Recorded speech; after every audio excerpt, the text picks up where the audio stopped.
last night. Bryce Harper's team-high 10th homer, providing a 2-run cushion. Jordan Zimmerman's 7 strong innings, league-leading 6th win. And Rafael Soriano's 1-2-3 ninth en route to his 11th save. Today, they call Dan Herron's number to lead the sweep and run the win streak to 4.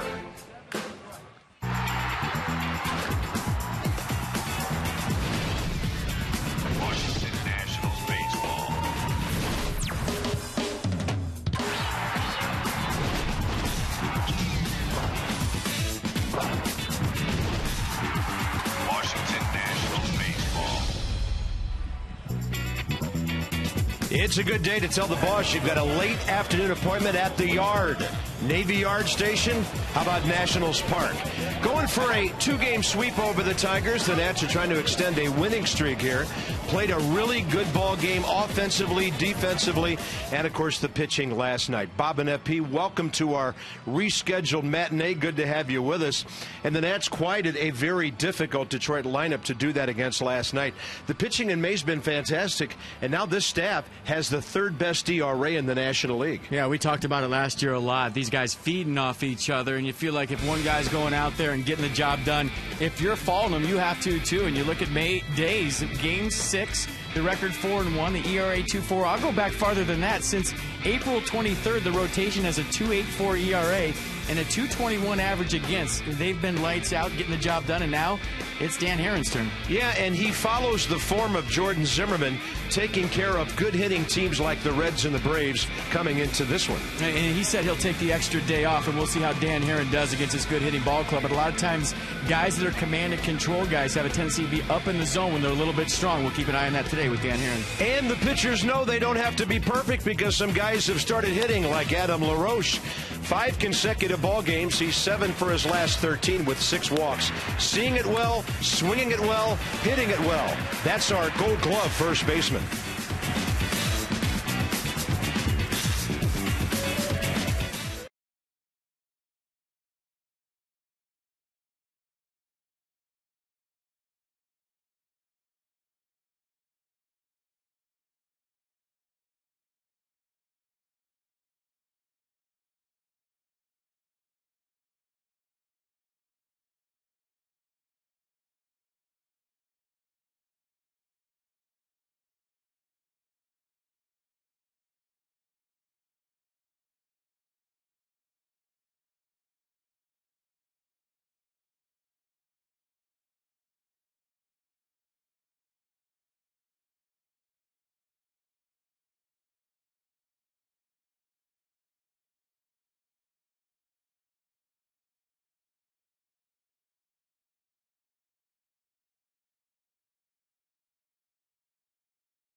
And brought to you by Navy Federal Credit Union. 4 million members, 4 million stories. Navy Federal Credit Union. Ocean City, Maryland. Visit OCOcean.com. Click on Lucky Summer of 13 for special deals and discounts. And by Farmers Insurance. At Farmers, we believe in smarter coverage. Contact your local agent, 888-96-FARMERS.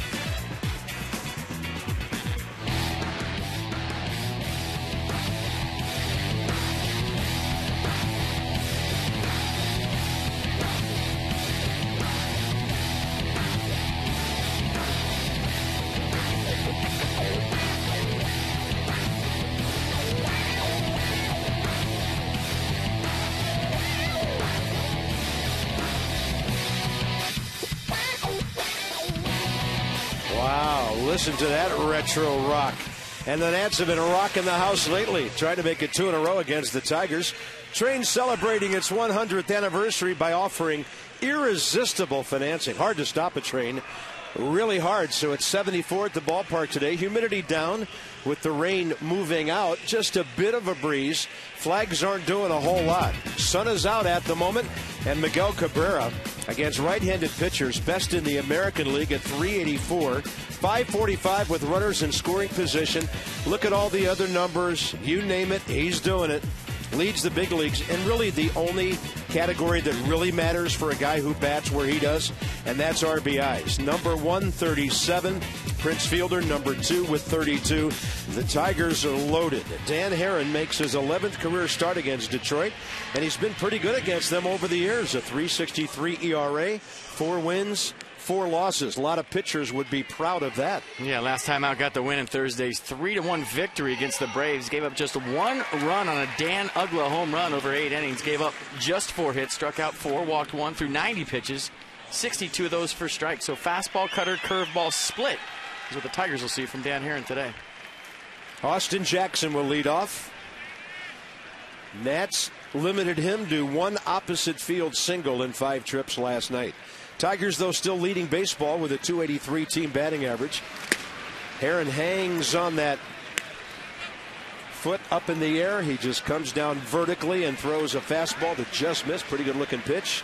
And we're underway at 4:06. We'll set the umpires, the defense for you shortly. That is a strike called by 25-year veteran Jerry Lane, the crew chief. Alan Porter, Greg Gibson, Hunter Wendelstedt, the bases. Is that musical montage from your iPod with the retro rock? You know, it's good too. Ginger Baker, Eric Clapton. That sounded like some old Cream music from the 70s. I don't know what it was. 1 ball and 2 strikes. Those were the good old days. And a ball high in the air right field. Bryce Harper fighting the sun with his glove, using it for shade. The one-handed grab. It's about the only time you'll see Bryce go one-handed. Set the defense for the Nats today behind Dan Herron. Bernardina gets the start in the left field. Span in center. Harper in right. Desmond Zimmerman on the left side. Espinosa LaRoche on the right side. And Wilson Ramos doing the catching. Yeah, last time Wilson Ramos was in the lineup, he had 3 hits Sunday in Pittsburgh. 2 doubles around a single. Raised his batting average from 219 up to its present 278. Here's Torrey Hunter having a fantastic year with the Tigers. 44 hits, 5th in the American League. And he's hitting right-handers at a clip of 375. 3rd in the league in hitting, just under 360. And his on-base percentage is over 400. The numbers just keep on coming from this Detroit offense. Interesting talking to some of the broadcasters and other people around the Tigers today about Jordan Zimmerman last night. They said we don't usually have trouble with those kind of pitchers, but nobody has attacked the Tigers all year long like the Nats starter did last night, and they were very impressed. Oh, went right after, not scared at all. You know, a lot of guys nibble, a lot of guys try to do a little bit of this and that, FP, not him.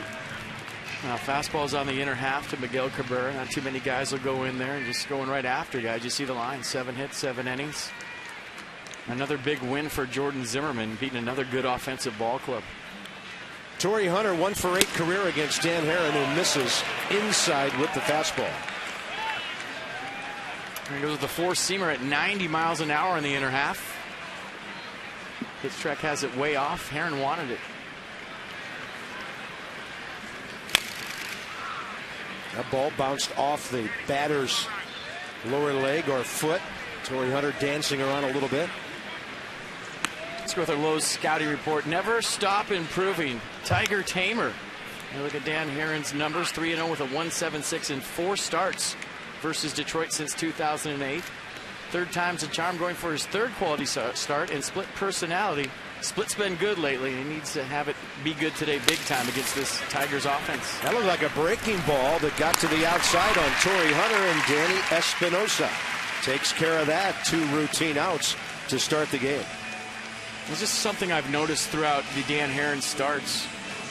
To me, it seems like the longer he pauses at the top of his windup, the better he is, and maybe even the more confident he is, just kind of slowing things down, getting that little pause at the top.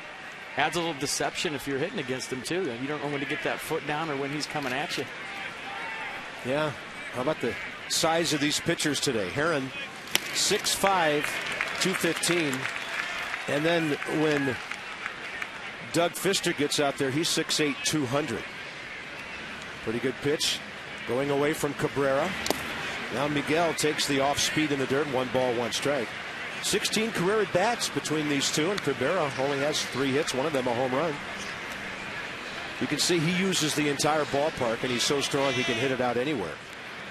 Even though the Tigers are 13th in the American League in home runs.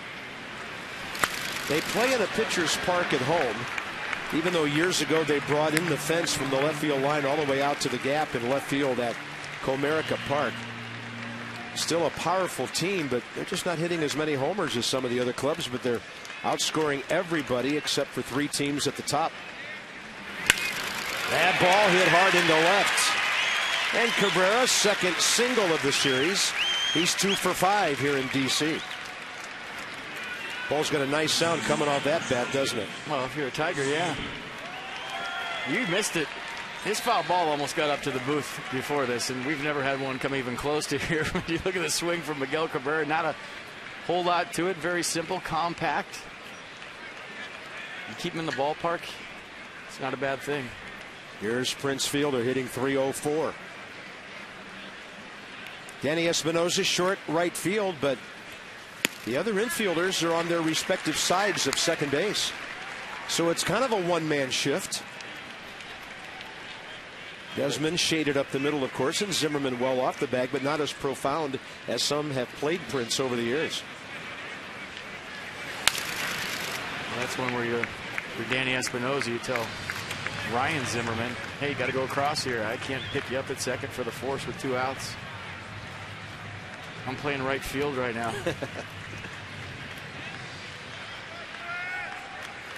No balls and 2 strikes. Fielder 3 for 5 career against Dan Herron.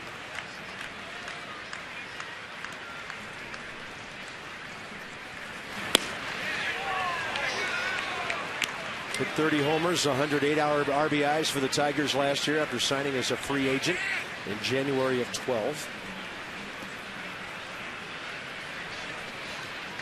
It's Prince's birthday today. Yeah, he's 29 today.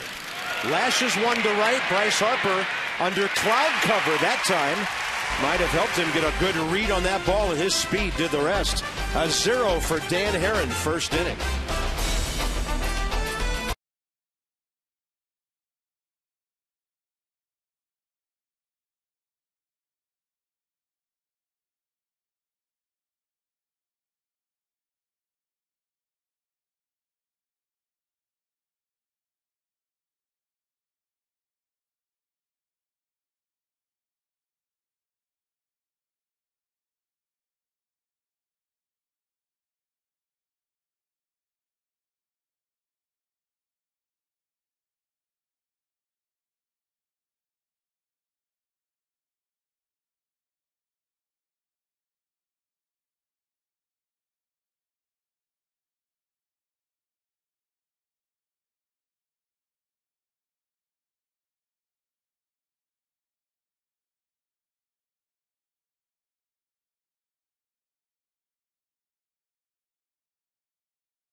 Cloudy, then sunny. It's going to be a different couple of climates at the ballpark today, but that's okay. Starting lineup brought to you by Mazda.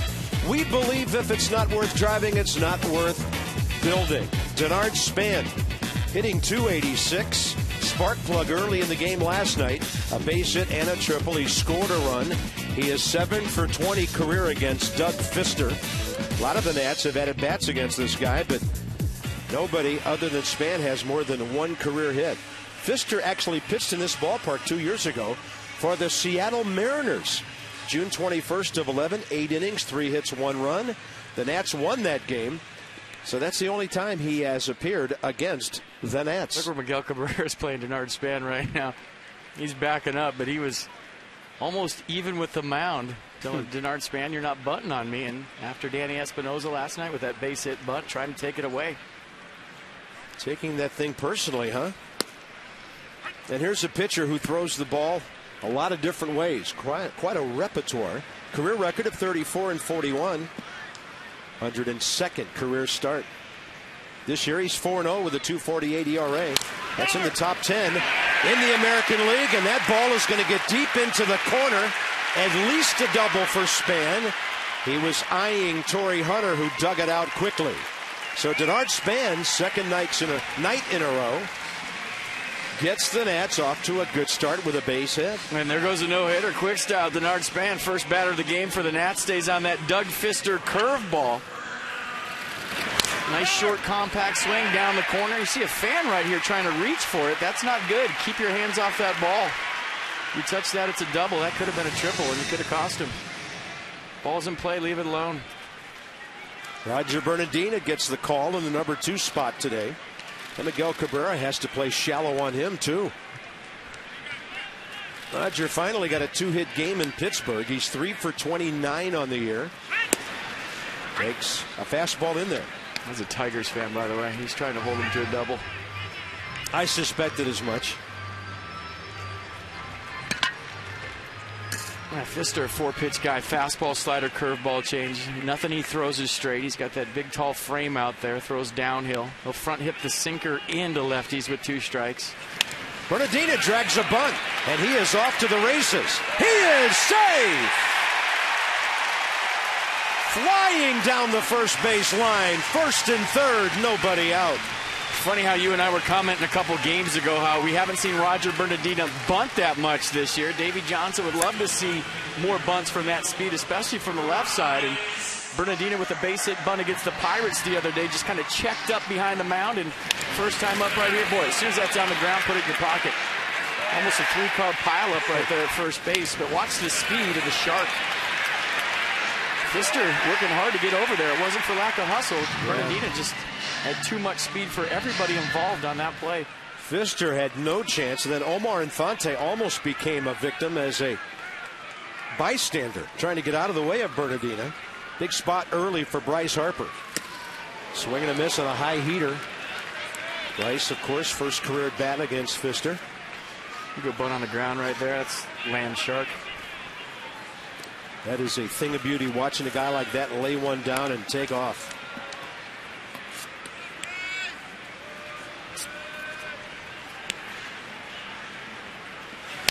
Harper swinging a foul tip. So Bryce, the homer and the sac fly last night, 1 for 3. First time in a long time his on-base percentage is under 400. Still second in the league with the 10 home runs. Almost 400 with runners in scoring position.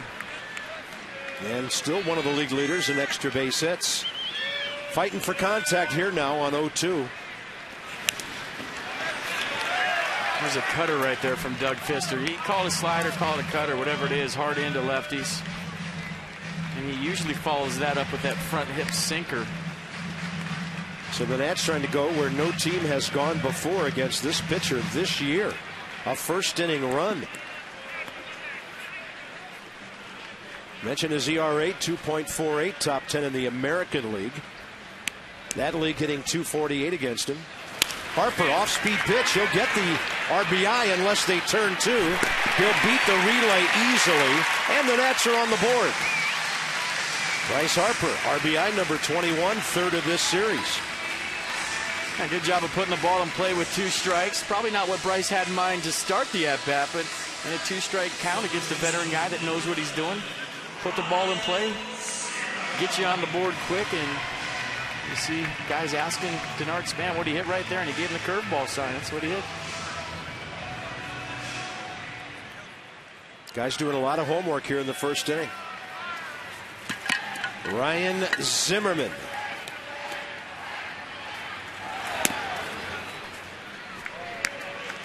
Oh for 4, 3 strikeouts last night.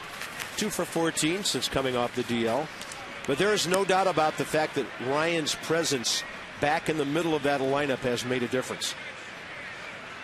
His numbers will come right now. The guys hitting around him are benefiting from his return. 2 balls, no strikes. 1 for 3 career against Pfister. And Adam LaRoche suddenly hot, waiting.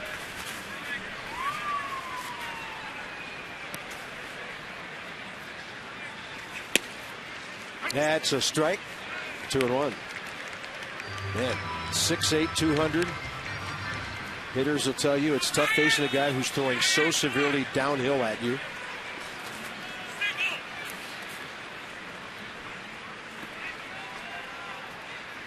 Giants and Yankees both drafted Pfister as a youngster. Giants out of high school. Yankees, after a couple of years at Fresno State, he decided to stay, and then finally signed with the Mariners. That ball is smoked into left. Serious contact from Ryan Zimmerman. 2 on, 1 out, 3 hits in the inning. Yeah, some more comfortable swings from the Nationals hitters here early. Denard Span first, and then Ryan Zimmerman second. Curveball 74 miles an hour, and so far early returns here in the first. Doug Pfister's been up with everything. Look at a leg kick from Ryan Zimmerman. Get that thing up early, get it down early, and catch that curveball out in front. Good swing. Great look on the Verizon Fios Exmo. Switch to 100% fiber optic Verizon Fios. Supercharge your internet speeds. And a strike to Adam LaRoche, who has never faced Doug Pfister.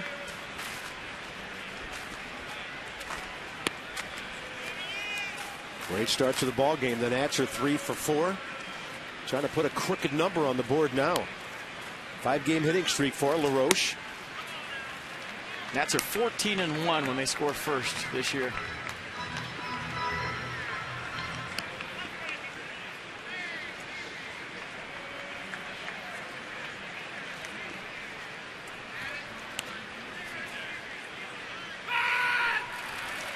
Wow, that throw right on the bag. Was that Tony Tarasco or Trent Jewett hollering back? And Bryce Harper just made it. Johnny Peralta getting in behind the runner. Now, daylight pick here from the Tigers. Peralta coming in behind Bryce Harper. The throw on the bag. Wow. But Peralta had to concentrate on catching the ball first because it was so low before he could make the tag. Adam LaRoche has done it again. Here comes Harper. The ball is booted by Austin Jackson. Nationals lead 2-0. Looked like Trent Jewett was going to hold Bryce. And now the Nats get that crooked number. Stay hot, Adam LaRoche. What a swing right there. And you're right, Trent Jewett had to stop Bryce Harper because the ball was hit so hard. Very rarely will you see Trent Jewett with a stop sign, especially with the guy, the speed that Bryce Harper has. But Alan Jackson, a little peak, and speed will cause that to happen in the outfield. Maybe thinking Bryce Harper's fast, I got to be quick right here. Jackson took a peek, and this will probably show it the best. Watch his head come up right there. Ball took a funny hop, and then Trent Jewett, after the stop sign, had to restart Bryce Harper. And give Ryan Zimmerman credit for reading that and being on third base here with 1 out. You see the stop sign as the trail runner. You stop. He saw the bobble and advanced. Nice job. Last night, Torrey Hunter made his first error of the year. Today, Austin Jackson makes his.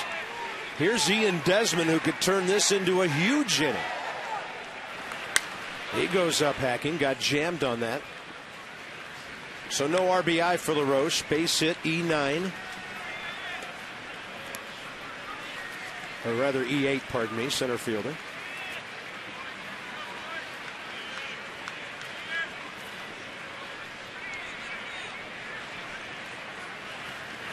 You see everything from Pfister's up. When he's locked in and nasty, it's all down the zone. Everything's moving. It starts at your knees and goes lower. Gets a lot of ground ball outs.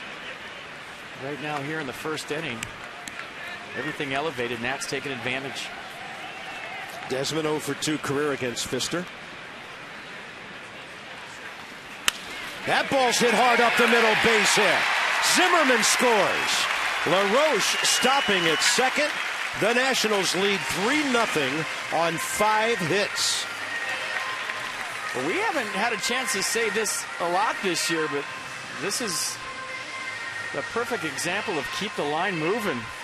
Ian Desmond joining the hit club right now, and another fastball up from Pfister. Desmond does a nice job of staying in the middle of the field. And Pfister right now a little bit quick with his delivery. When he has that pause at the top, it allows him to stay back, get out in front, and get that release point. But right now a little fast, maybe in the stretch faster than he wanted to because of Denard Span's double. Struggling here in the first. Jeff Jones has made a visit to the mound. Still only 1 out and 2 men aboard again. So the Nats have had Pfister off the stretch constantly. LaRoche stopping at second on the Desmond RBI, Ian's 12th of the year. Ian Desmond, kind of interesting. He only went 2 for 17 in 4 games in the number 2 spot. Now that he's back in his number 6 spot, he's doing some things. That's an RBI spot in the lineup, and he did just that. Danny Espinosa, 0 for 3 career, hitting behind Desmond. 0 for 3 career against Pfister. Danny got his batting average up to 200 last night. He's been on base 9 of his last 10 games. That was off speed upstairs, even the changeup hanging up there. 1 ball, 1 strike.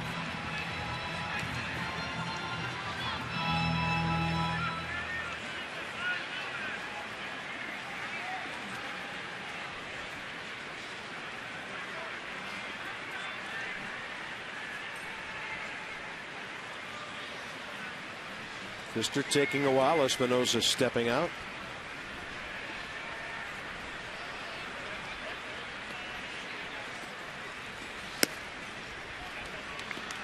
Good take on a tight pitch. 2-1.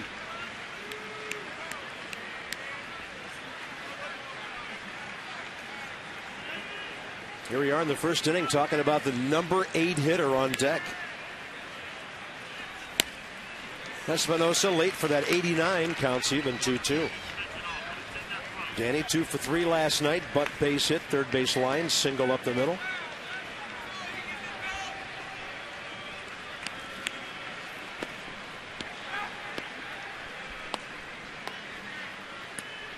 Eleven of his 19 hits extra bases this year. And he takes the off speed, count goes full. Good block right there by Alex Avila, keeping the runners right where they're at, keeping that double play in order.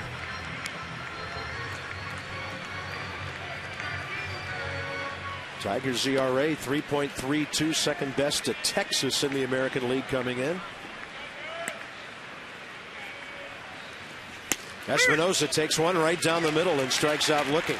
2 outs.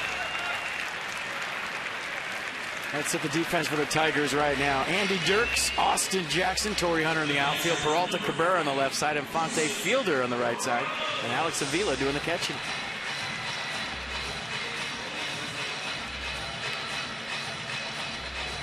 Wilson Ramos hitting .278 on the heels of that 3-hit game at PNC Park. 6 RBIs. And put on some kind of display today in batting practice. That's on the inside corner. I mean, you know he has pop. I mean, you're talking about the red seats all the time. That's where he likes to go when he hits a home run here at Nats Park. But stand behind that cage and watch this guy hit in batting practice. The ball has a different sound coming off his bat. And a couple of heaters right in there, 0-2. Wilson needs to take some hex, or you'd hate to see the last 2 guys in the inning strike out on called third strikes with 2 men aboard. 3 runs already in.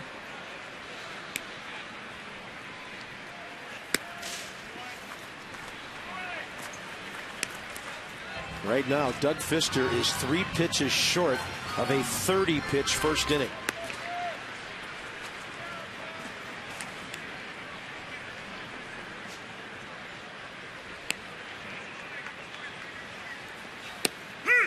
Ramos is going to look at it on the outside corner. So the Nats get 5 hits. It all starts with a Denard Span double. Bernardina's speed, a land shark attack, and then Zimmerman, LaRoche, and Desmond for an RBI. The Nats put 3 on the board in the first inning.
And really, Dan Herron got him in the dugout quickly, gave up a single. That was it.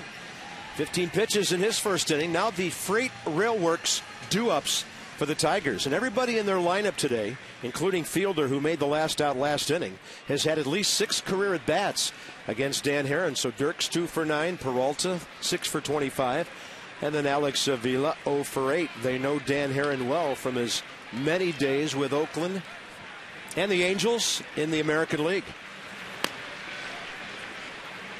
Andy Dirks hitting .247.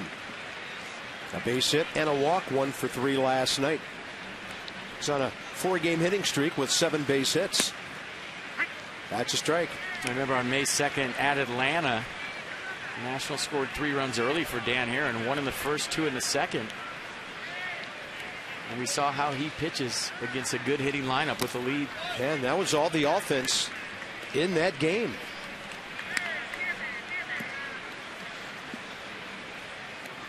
.122 career wins. Dan making his 293rd start tonight. And a little flare right side. Danny Espinosa has the angle. He's retired for the first 5. Second inning presented by Luna. Call tonight for the Luna double. Get your second room of flooring free. 877-241-LUNA. Not a bad crowd considering it's a makeup game and a tough time of the day for some of our fans to get to the ballpark. We may have a lot more here an hour from now than we do now. Folks still coming down Half Street. Here's Johnny Peralta, who's on a 7-game hitting streak after singling twice and walking last night. Probably a few people caught in traffic too this time of day, maybe around No here. chance, no chance. Come on. Maybe.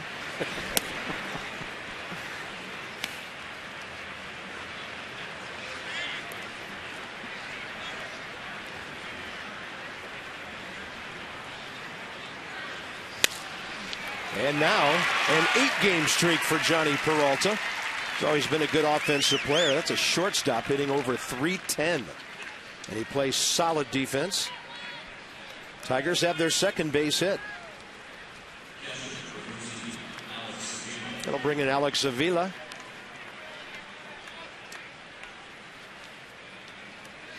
'26-year-old catcher from Hialeah, Florida, down in Gio's neighborhood. Went to Archbishop McCarthy High School down there, on to Alabama. And the Tigers first drafted him, but he didn't sign. Fastball up. Actually, a bit of a change of speeds there, 85. It's cutter. That's all Dan Herron's been doing lately, especially the left-handers. Cutter in, split away. getting inside that split to where it's got that downward tumble that goes away from a lefty. Make you aware that 85, 86 coming in. That ball hit hard to right.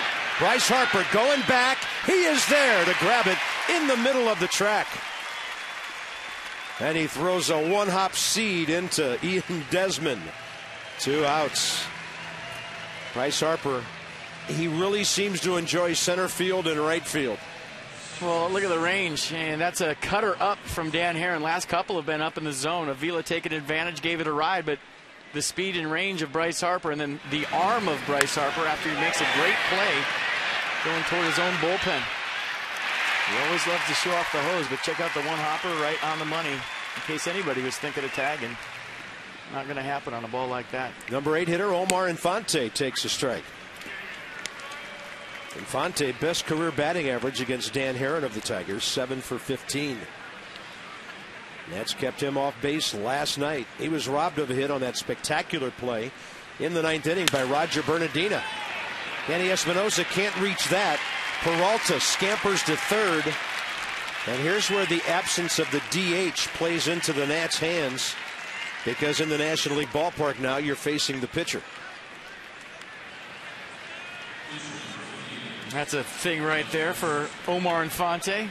Just catches one off the end of the bat out in front a little bit. See the bat shake. Perfectly placed lob wedge over the head of Danny Espinosa. As a hitter, you'll take a million of those.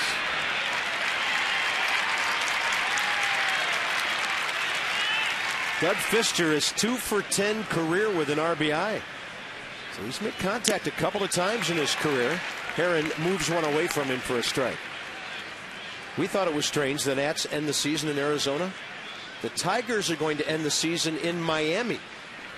And one of their broadcasters told me this morning, how bizarre is that? Our last 3 games of the season without a DH. And their pitcher drives in a run. His second of his career. It's a 3-1 game. Well, it's hard to have a short swing when you're 6'8".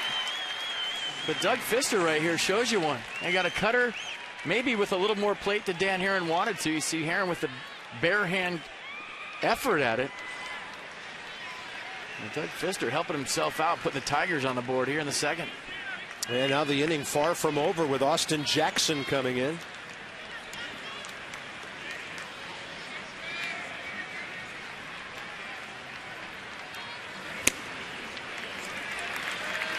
Now, I was wondering with the extra day for Dan Herron, would he be a little bit strong today, and would his pitches be up in the zone? And so far they have. He's elevating that cutter. The split's been good, but the cut fastball and the fastball have been up in the zone here early for Dan Herron. There's the split. That's a beauty. Mercedes-Benz, MBUSA.com on the pitch track. Yeah, got it out front on top. Good late movement. Austin Jackson swinging over the top. 1 for 6 in the series. He's gone the other way with fly balls 4 times, all caught by Bryce Harper. It's a big at bat in this game. And he rocks one to center. Here comes Span. Denard got a great read and grabs it. So 3 hits in the inning, and the hardest hit ball caught by Span. The Nats outfield playing some defense today, huh?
Expanding. We're going to show you Denard Span right here. As good as anybody in baseball with first step quickness. And how do you have first step quickness? Well, you work on it, number one. Number two, you anticipate the baseball every single pitch the whole game. And you never see Denard Span surprised that the ball is hit to him. He's not out there practicing his stance, thinking about his last at-bat. He's on his toes, waiting for the baseball every single pitch. Well, both teams swinging the bats here suddenly, and here's Herron to lead off. Bottom of the second. Span, Bernardina to follow. If you missed our first inning, where were you? 3 runs on 5 hits. So that was a good swing by Austin Jackson. I think I referred to him as Alan Jackson early in the broadcast. You know whose fault that is? Andy Dirks in left field and all those Dirks Bentley promos we did. And I got my country musicians mixed up and baseball players all in one. Yeah. So you got Dirks in left. It's got to be Alan Jackson in center, doesn't it? Any country guys named Hunter? My apologies, right? Austin.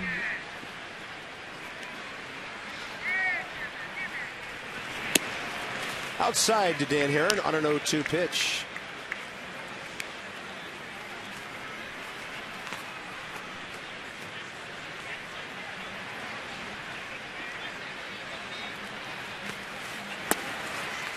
Low and inside. You see, that's the fastball, though, that Doug Fister's looking for. That 90 miles an hour, 86 to 90 with late sink down in the zone, and hasn't been there yet. He's looking to slow things down and get it out front here. Herron gets one over the mound. Charged by the shortstop, Johnny Peralta, who picked it up. That was the toughest part of that play. Top of the order coming up. Single game tickets on sale.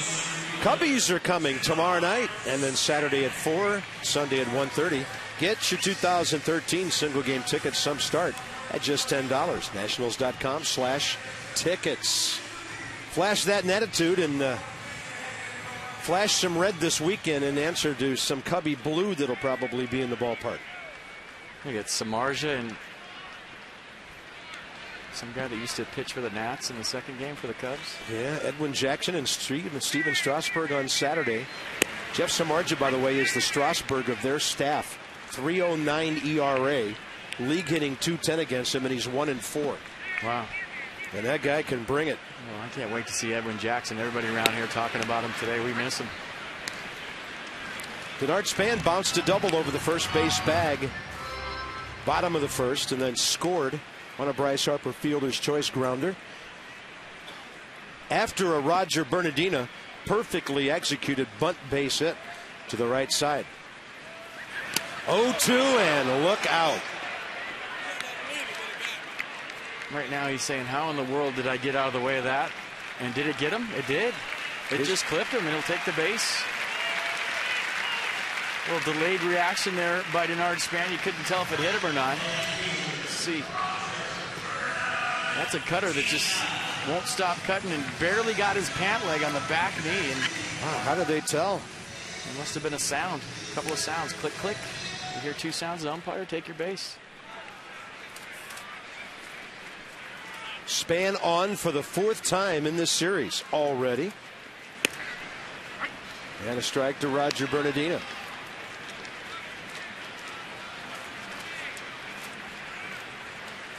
I would be okay if Roger Bernardina bunted every single at-bat the rest of the season.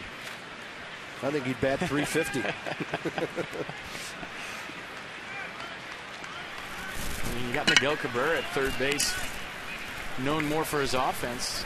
Something you might want to take advantage of in this series. I mean, not bad over there. He can make the routine plays, but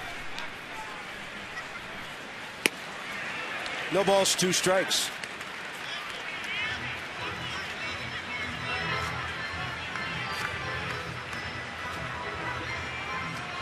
Roger now 4 for 30 with that base hit. But he's trending well.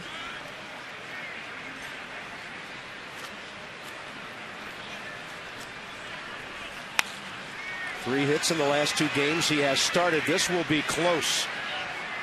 On the track, Cabrera unable to get there. Looks like a little rain shower approaching over the third base line. Yeah, clouds coming over from Arlington. It's been kind of a strange afternoon. Sun playing peekaboo. Changing conditions for the outfielders. You saw Bryce Harper battle the sun on the first play of the game. 3 batters later, with cloud cover, he raced deep towards the gap to pull one in. Looking ominous here. And not good. 0-2. Bernardina fouls one straight back.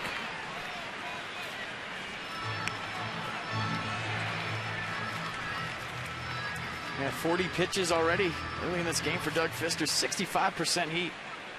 Yeah, 28 of those in the first inning. Had to get 2 outs with strikeouts at the end of that frame.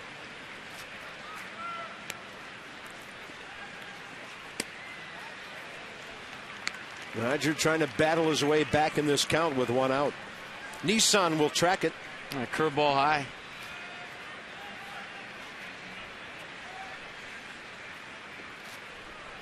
Sign and drive today only during Nissan's sign and drive event. Shop choosenissan.com. Oh, Bryce Harper, he fell behind in the count with 2 men aboard first time. Battled his way to a ground ball RBI. Inside, Bernardina jumping back, and Doug Fister was trying to swing that thing back to the inside corner. Well, this is better than the curveball, the previous pitch. Doug Fister wanted it. Good frame by Avila on the backside. And Fister with a good move to first base. Very quick to the plate. Tough to steal off of. Feels his position well. Good athlete, as you saw by the base hit up the middle. Yard span shortening up after that good move right there by Fister. Bernardina takes one high and tight and back his span as the catcher tried to pick him off. Everybody picking on Denard all of a sudden. You'd say, what did I do to deserve this? 8 throwovers, and yeah, try to get me. I guess you get picked off in the first game of the series. Everybody thinks they have a shot at you. 3-2. Span not being held. He's running. Bernardina takes it inside. And after the count was 0-2, Roger Bernardina did battle his way back. 3-2 changeup. Saw it early. Saw it down early. Knew it was going to break lower and took it. Good at bat right there again by Shark. Find out why the government and employees choose STG Inc. So at bats per home run. And Bryce Harper's hitting one every 11.2 ABs this year. He hit his 10th here last night. Collected RBI number 21 with that ground ball earlier here.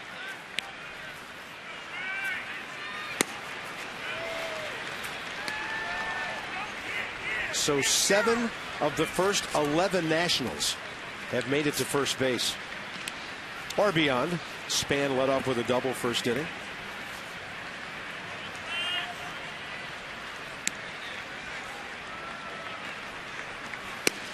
Bryce takes the fastball outside, 1-1. Boy, hit that home run last night, 10th of the year, and hasn't really seen anything on the inner half since. Pull side home run to right center. Over the scoreboard about 8 rows deep, and everything since then has been on the outer half.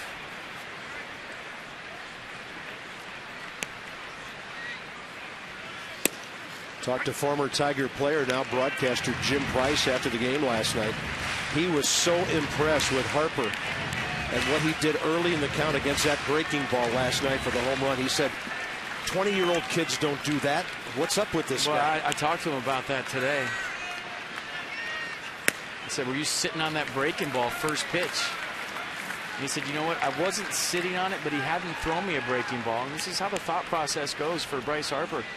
Wasn't sitting on it. I was just thinking about it. I thought I hadn't seen it yet. It's the only pitch I hadn't seen up to that point, and I figured he might try to throw it to me, so it was just on my brain, and I got it first pitch and caught it out front. Yeah, that was his 3rd at bat of the night against Anibal Sanchez. Now he works the count to 3-2. Nats are grinding out some great at bats right here. You gotta start the runners here, don't you? Heat everywhere. Up by 2 runs. The guy at second, a guy at first who can both fly. Fister quick to the plate, though.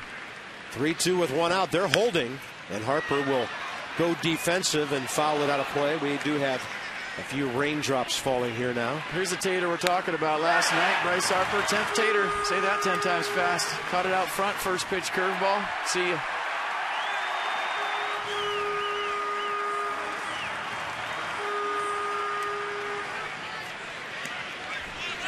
3-2 with one out again. Right in there, and Harper knows it. 3 strikeouts for Doug Fister, and they've all been taken third strikes. What's that swing back fastball? The old Greg Maddux piece where he starts it at your front hip, runs it back. The only time it's really a strike is when it hits leather. You're looking at this pitch. If you're Danny Espinosa, Bryce Harper, you're thinking it might hit you, and at least it's off the plate in. You see that last little swing back movement there, maybe the last 5 feet. It's a guy that knows what he's doing with 2 strikes. It's a good pitch. Ryan Zimmerman hit the ball extremely hard left field, base hit, first time up.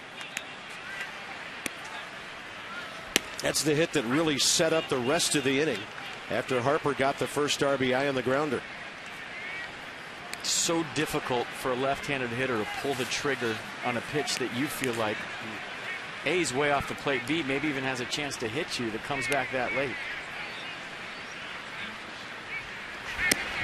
Upstairs, 1 ball, 1 strike. Rain starting to come down harder now. Boy, the Nats are really making this guy work. 53 pitches with 2 outs in the second inning. Tigers already have their bullpen working.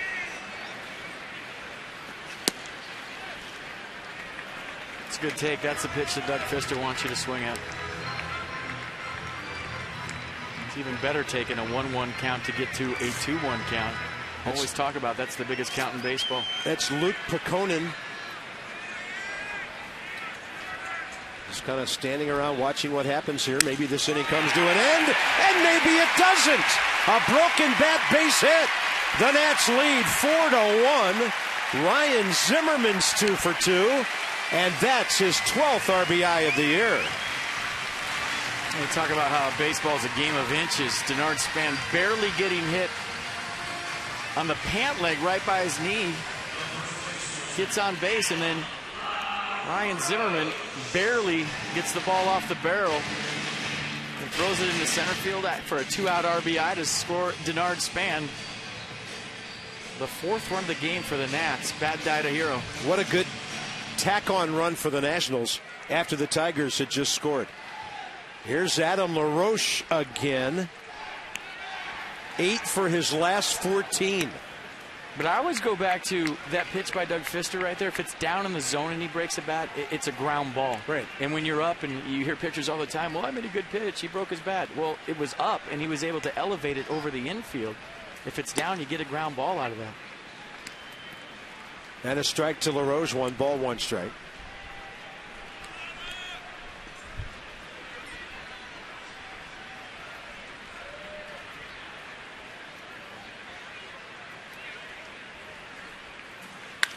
LaRoche stings one to right center. Bernardino will score. The Nats lead 5-1, and Adam LaRoche is on fire. He is 9 for his last 15. And never panic in Adam LaRoche all season long, going through that scuffle in April. Figuring things out in May as you look at another Doug Fister pitch up in the zone. LaRoche taking advantage. And it's hard to see it when you're in the middle of that storm like LaRoche was, but when you're such a good hitter, if you have a bad month, you're going to have a lot of days going home happy the rest of the season with a couple of hits. And LaRoche with his 2nd hit of the day here early. And as the Nats keep peppering the ball around the field, the rain coming down hard now. That's a strike to Ian Desmond, who singled for an RBI up the middle first time. Just a small shower moving to the north of D.C. And that's your Bob's Bootleg Weather Report for today. You're not going to pin this one on me. Hey, I'm looking at the radar. It's nothing. I will tell you one thing. You're having a better week than the other guys. Hey, I love weathermen. They're like baseball players. 3 for 10. They're in the Hall of Fame. Evidently.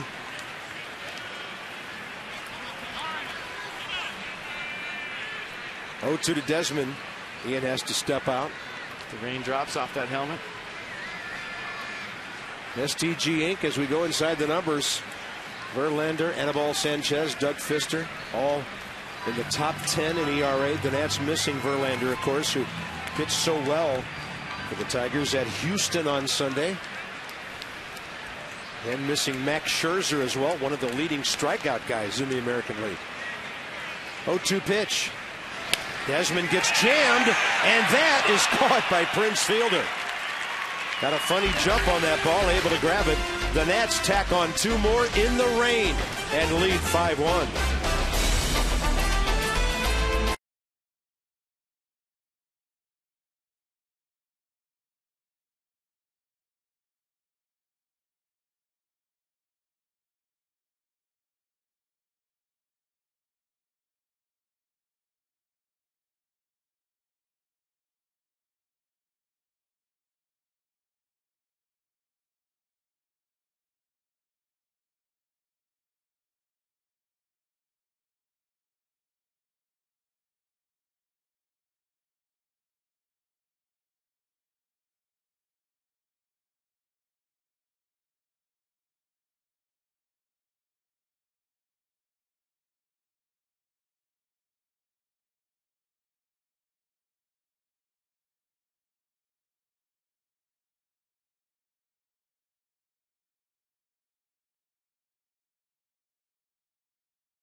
Five-1 on to the third inning. AFCEA is the association for global security professionals. And under the umbrella, here's Julie. Hey, Bob. You know, I started out this game wearing sunglasses, and here I am. It's the third inning, and I'm in full-on rain gear. And it's because of this rain that's been threatening us these past few days. We're seeing these two pitchers going up on extra days rest. Now, for Pfister, he says it doesn't bother him. Dan Herron also said that he welcomes extra days rest. He said that as he gets older, that it's all about the days off. He said we only get about 16 during the season, so he welcomes an extra day of rest. He said by the time you get out there, it's just like pitching another game. Jordan Zimmerman had said that, you know, sometimes his numbers aren't as good on extra days rest, but obviously that was not a factor for him last night. Boy, he looked as sharp as if he was pitching every fourth day last night. Well, power guys love the extra days rest. I'm surprised that a couple of guys that rely on command, which is sometimes more effective, especially with Pfister, the sink for sinker ball pitchers, when they're on schedule or maybe even a little bit tired. When you're strong as a control and command guy, you have a tendency to be up in the zone. Pfister has so far in this game. 34 pitches, 24 strikes for Herron first 2 innings. Torrey Hunter leading off here.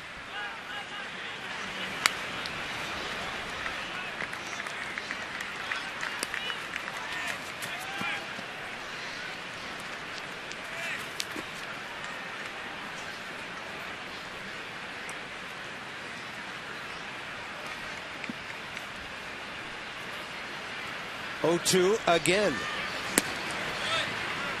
Pretty good take by Torrey Hunter.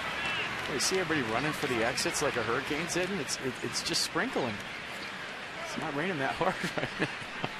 Everybody getting up the concourse. Nobody wants to get wet. Left side, Ryan Zimmerman comes forward to get the one hopper, and he unloads it in a hurry. Adam LaRoche was still approaching the bag when that ball was in the air. A quick out here. And it's always great to keep men off base in front of Cabrera and Fielder. The Nats have done a good job of that. Well, you know that Ryan Zimmerman likes to field the ball on the run, but anytime it's wet out, get that thing before it has another opportunity to hop on a wet field. On the run, perfect throw to Adam LaRoche. Cabrera, ringing single to left field his first time. 2 singles, 1 for an RBI last night in 5 at-bats in this series.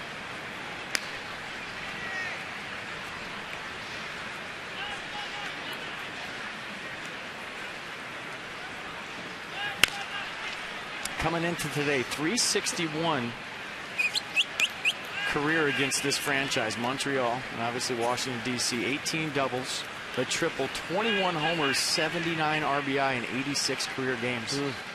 Yeah, and most of that as a Marlin. And with that short porch in left field down there they used to have, he would wear the Nationals out. Routine fly ball, as routine as one can be, looking into the raindrops for Bryce Harper. I don't get to say this very often during a game, but it's 5 p.m. Bob, FP, and Julie in the elements here at Nationals Park. Big time offensive start. Washington 5 runs on 7 hits already. And Dan Herron trying to get Prince Fielder and get back off the field here in the 3rd inning.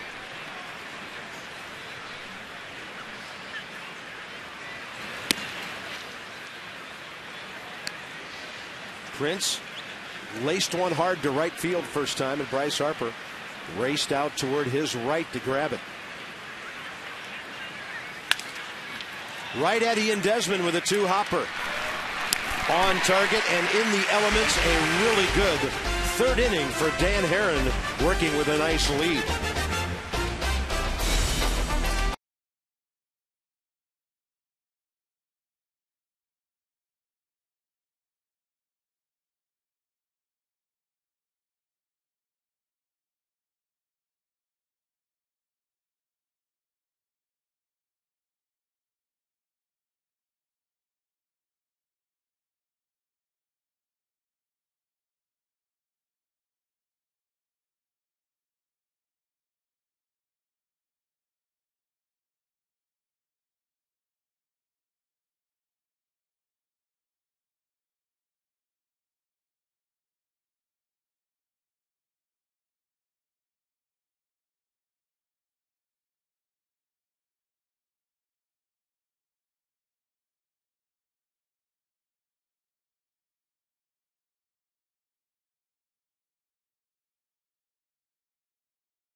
On a Acela Express now. 16 daily departures between D.C. and New York. Book now at Amtrak.com. Denard Span, the igniter. Ryan Zimmerman, an RBI man, one of several. Dan Herron doing his job, but it's nice to see Ryan 2 for 2. Well, it's nice to see the middle of the order doing their thing. 4, 5, and 6. When you have the big guys clicking, it lets everybody else relax and do their job. And it's been a while since the middle of the order has been all locked in together, but you saw LaRoche with the knock. Now Ian Desmond. So 4, 5, and 6 today for the Nats. 5 for 6 with 3 RBI. Going into the Pittsburgh series last Friday, Adam LaRoche was batting 136. Right now he's at 200. Here's Danny Espinosa, who reached 200 last night. Struck out looking today, and he skies one out to center, where Austin Jackson completely lost it for a moment and then had to retreat about 30 more feet to grab it. Tough conditions. STG Inc. takes us inside the numbers. Government and employees choosing STG Inc. So when they score 5 or more, the Nats eclipsed only by the Yankees in consecutive wins this year.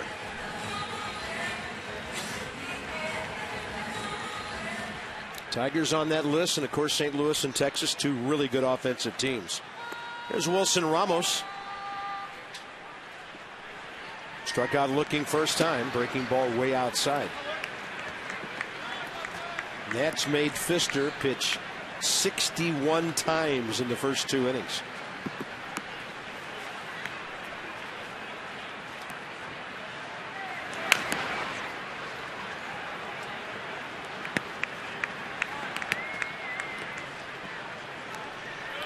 If for some reason the Nationals lose this game, I want to make that last graphic the Miller Lite play of the game. Why are you thinking such thoughts? Because that's a jinx. Well, if players were producers, there would be no graphics and no announcer could say anything. You're right. You guys play, we'll do our jobs up here, all right? Well, Davey didn't see it, so that got that going for you, which is nice.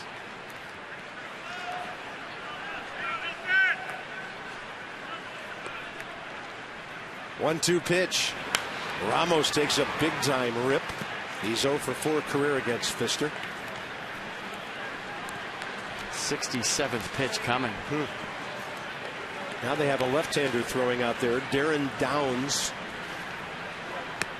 They've got half the mound covered in their bullpen. The Nats mound completely covered in theirs. That's a big breaking ball that Wilson Ramos could not reach. 4th strikeout for Pfister. He'll face Dan Herron. It's a possibility today when the Nats win. Everyone does. If they win and score 7 or more, you get 50% off regular menu price online orders at papajohns.com. Promo code NATS50 valid at participating D.C., Maryland, and Northern Virginia Papa John's locations. Better ingredients, better pizza. Papa John's, official pizza of your Washington Nationals. And now each pitcher has an up-the-middle base hit today. For Dan Herron, his 3rd hit of the year. Big turn at first right there for Herron. Base hit up the middle.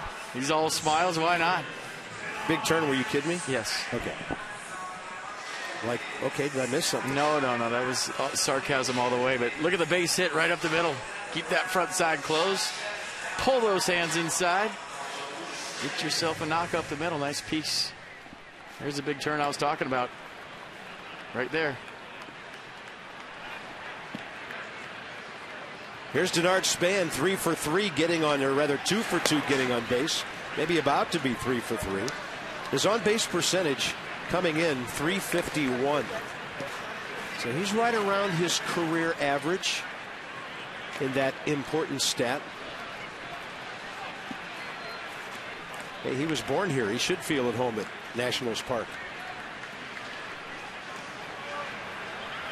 He's on pace for 8 at-bats today. 3rd at-bat, 3rd inning.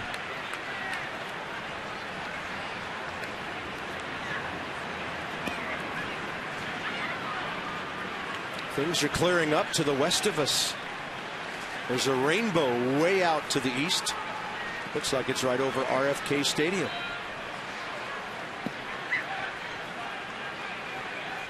I told you it was just a passing shower. I don't miss. Span takes a hard swing on 2-0.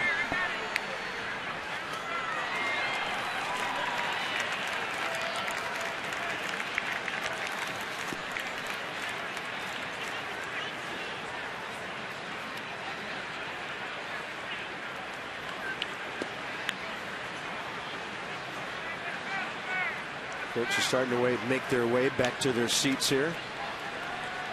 The conditions are safe. You can go back to your seats. 2-1 to Span, who's now hitting .292, and with Pfister taking forever, he'll step out.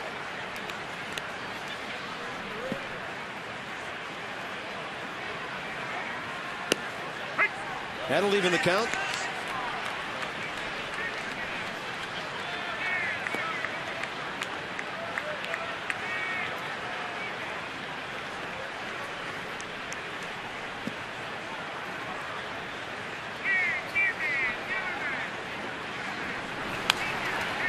Man, swinging from the heels twice during this AB.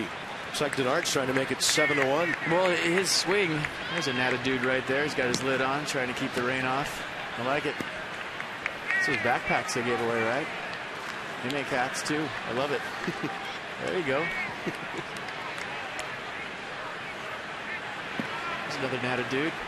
Taking a little time off school, maybe left early today. Yeah. Span out to center for Austin Jackson. Nats are gone without scoring for the first time in this game. It's on to the 4th. It is 5-1 Washington.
Right now, have been for a while. Take advantage. Pick 4 games, get a 5th one free. Go to nationals.com/flex and check it out. Why don't you get started when the Nationals play the Chicago Cubs this weekend? 7 o'clock tomorrow night, 4 o'clock Saturday, 1:35 Sunday. So the weather has moved off to the east of us. There is still some dark stuff down to the south, but the sun came out during the commercial break, and now it's a glorious afternoon again.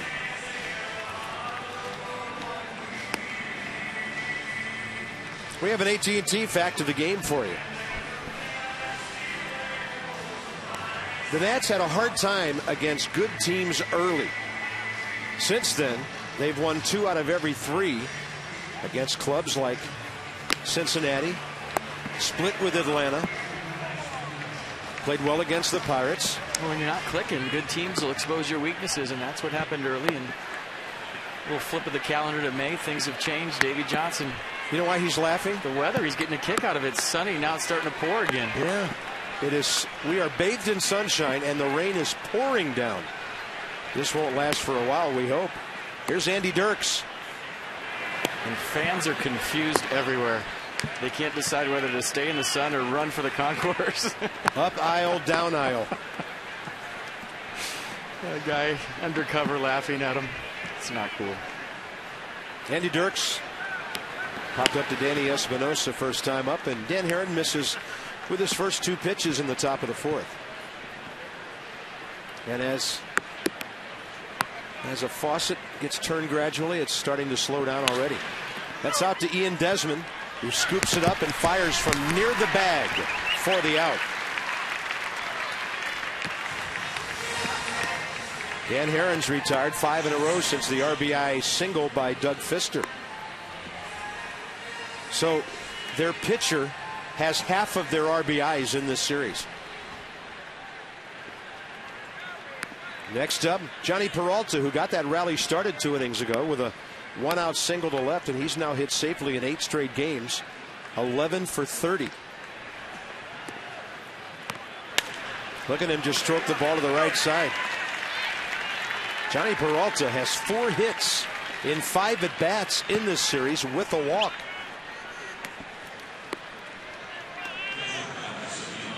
He's aboard for Alex Avila. You know, obviously Peralta with a good swing right here. The leg kick up early, the foot down early as well. Just placing that out there. Look at that big leg kick. A lot like Ryan Zimmerman's.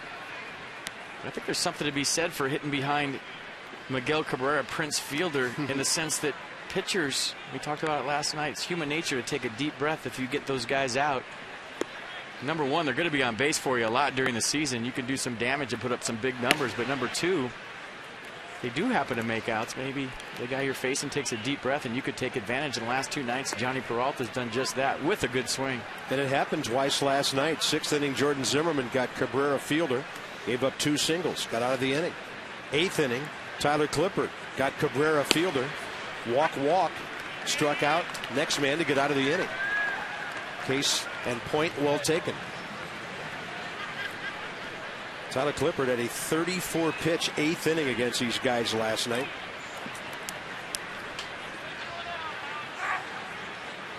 One ball, 1 strike. Avila rocks one to right, and here comes the sliding Bryce Harper, who's had a very active day in right field. Second time he's taken a hit away from that batter. An active day and a good day so far for Bryce Harper out there in right. Went back to the wall, made a good play earlier in the game on Avila, who hit a ball to the wall. This time Avila tries in front of Bryce Harper, and that way's closed too. Good jump, sliding catch. Sun might have been a factor. Nice play once again by the right fielder.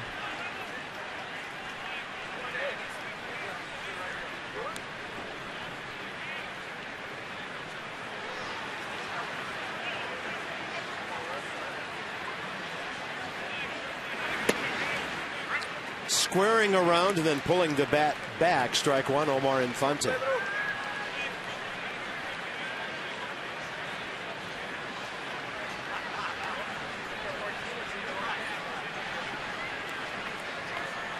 He dropped a base hit over the head of Danny Espinosa last time, and he'll drop one over the head of Ian Desmond this time. And here comes the pitcher again. Tigers have 5 hits. PNC Bank for the Achiever and you with our minor league report. And by the way, they're going to hit for their pitcher here in a moment with Victor Martinez. Cutter Dykstra, Nats got him in a deal last year, and he is on fire down at High A Ball in Woodbridge. .294 for the Potomac Nationals. Driving in some runs, scoring some runs. He's seen the ball well. 6 walks, on base percentage great. Call him up. He's ready. It's been a while since the Dykstra's played for Davey Johnson. So Pfister is done after 74 pitches in 3 innings. And Jim Leyland goes for the big swing here to get back in this game with Victor Martinez. And it looks like Darren Downs will take over. Martinez pinch hit for the first time this year last night. And flight out against Rafael Soriano left in the 9th inning. Martinez career against Dan Herron 9 for 25 with a home run. A lot of fastballs, but they've been cutters so far from Herron. Cutter in, split away to lefties. Split's more straight down today than it was last time in Atlanta, where he was kind of breaking it off down the way. That's a beauty. So the Nats get Pfister for 5 runs on 8 hits in 3 innings. He struck out 4, walked 1, and that man did score. Hit a batter, 74 pitches, 50 strikes. Dan Herron looking for a shutdown inning here. 0-2. A little bit down.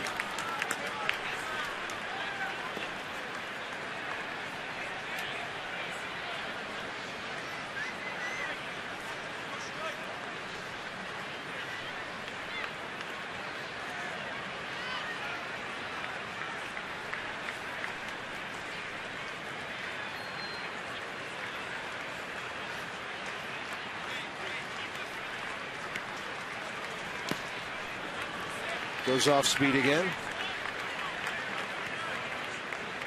This becomes a big pitch in the sequence. You don't want to go full. Give Johnny Peralta a head start. 3-2, 2 outs at second base. Austin Jackson on deck.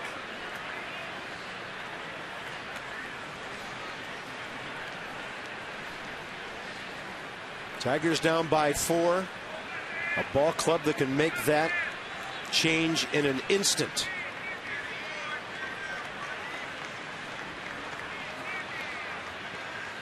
Swing and a miss. 86 diving straight down. Maybe the best pitch of the day for Dan Herron's first strikeout.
Changing like crazy for the better, we hope, and it stays.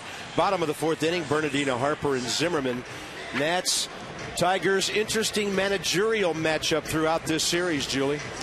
That's right, Bob. You know, Jim Leyland and Davey Johnson have quite the storied past together. They're meeting for the first time in this series since 1999. 5 Manager of the Year awards between them. They faced each other within these MLB lineups: Mets Pirates, Reds Pirates, Orioles Marlins, and Dodgers Rockies. I talked to Jim Leyland before the game today, and he says when he thinks of Davey, he thinks he's an intelligent person. He's a bright guy. He has all the respect in the world for him. He said it was a little challenging back in '86 when they went up against each other, Mets Pirates. He said, but he considers him a friend and has a lot of mutual respect there. Well, I've got them for a combined 2,735 wins. Look at these guys. You know, Davey Johnson's 79-46 career against Jim Leyland. Inside some unbelievable numbers, brought to you by Jeep. Check out the full line of Jeep vehicles at Jeep.com. Left-hander Darren Downs, 28-year-old out of Southfield, Michigan, right in the Detroit area. And he's greeted by a strong Roger Bernardino swing. Downs, 18 games for the Tigers last year after 9+ years in the minor leagues with the Cubs, Tampa Bay, Florida, and Detroit. Right, he's hitting only 179 against the lefty Downs. Better against right-handers so far this year. And now, because the weather's cleared up, you've got that crazy shadow situation with the left side grandstand shading part of the infield. Well, I think if you talk to players right now, they'd rather have raindrops on the bill of their helmet than hitting in shadows. 1-1 to Roger, and that's way outside.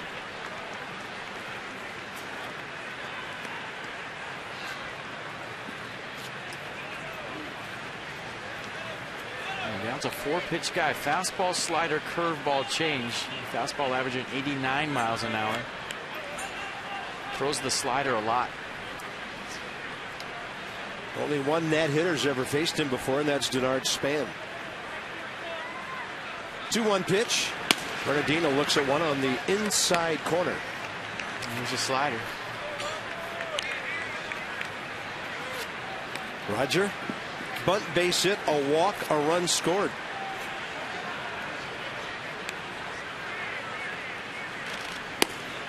Swing and a miss on what appeared to be another pretty good breaking ball. Nats have struck out 5 times today. And Bryce Harper, Ryan Zimmerman, the next 2 hitters. I bet you Alex Avila right now is telling Bryce Harper, leave me alone. See him talking right there as he got in the box. Robbed Avila of a couple base hits today out in right field. And catchers will do that. Take a couple hits from him. I think they're talking right now. And hey, dude, you took one away on the track and then you came in making a sliding catch. Guess what? You're getting all sliders right here.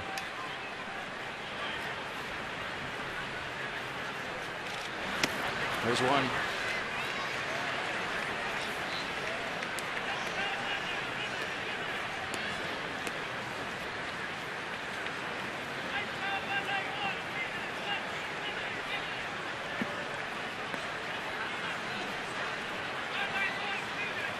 Harper 0 for 2, but an RBI ground ball.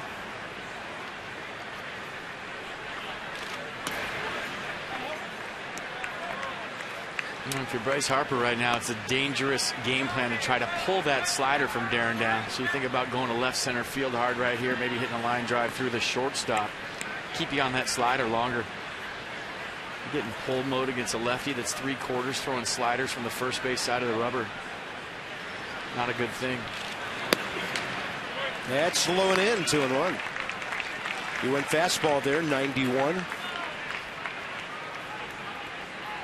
Show me fastball in to get back to the slider away.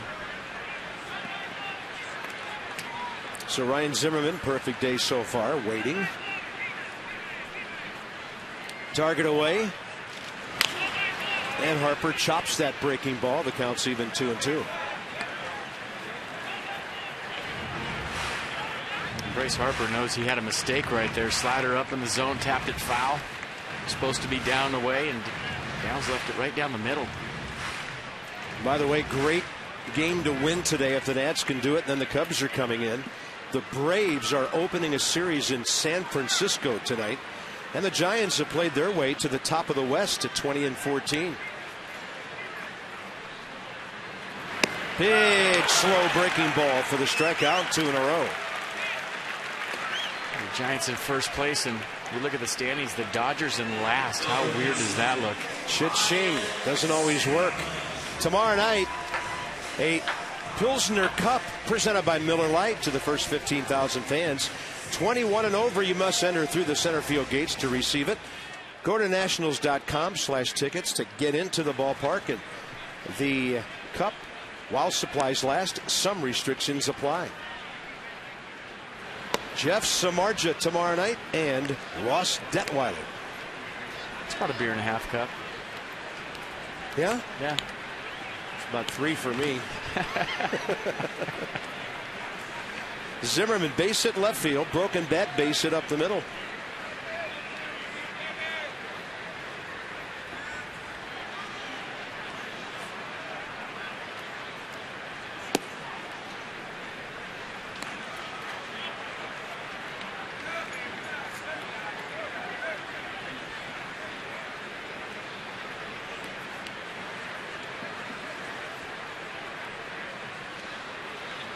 Ryan's batting average up to 232. That one just drifting outside, 3-0.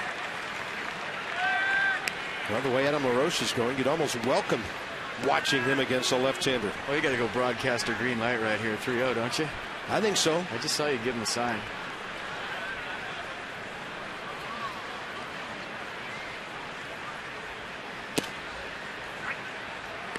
That's a $50 fine. He didn't like it. You got to get a pitch you can drive. Ryan, I told you to swing. Well, you can't see this far. You can't see this high up. Ryan's hit 1 homer this year.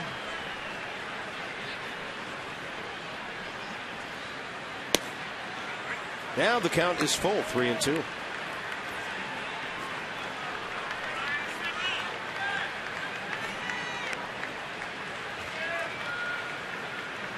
Ryan Zimmerman upset right there that either he took that pitch or he called it a strike. To me, with his body language, it seems like he's frustrated he didn't offer at it.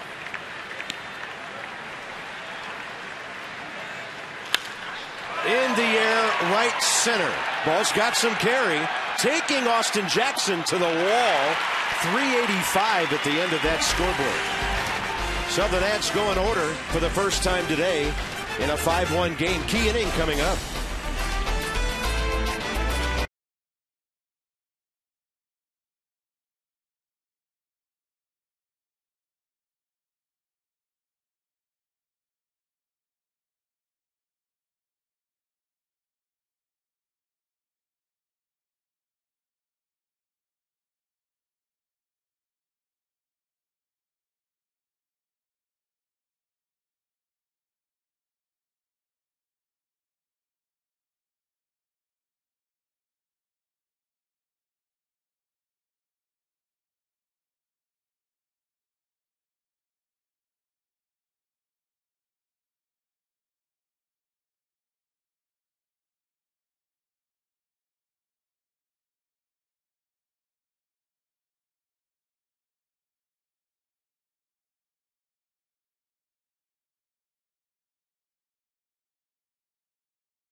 The fifth, it's time for your Head and Shoulders whiff. Head and Shoulders now with Old Spice. So there's some cologne in your shampoo. Let's go back to the Victor Martinez at bat. Dan Herron, probably the best pitch he's made all day for strike 3. Throwing some splits, some cutters in there. And then getting to the payoff pitch, goes cutter down and in. Late drop, 86 miles an hour. Good pitch, well placed on the inner half from Dan Herron. 58 pitches, 40 strikes through 4 for Dan. He'll face Austin Jackson, Torrey Hunter, and Miguel Cabrera. Those three hitters 1 for 6 today. Nassau done a good job against Jackson, even though he's hit a couple of balls hard. First pitch heater in there. This inning, whether Fielder bats or not, may go a long way toward deciding how the rest of this afternoon goes. You can have cologne and shampoo, but if you have shampoo in your cologne, that would be messy. During a rainstorm, downright ugly.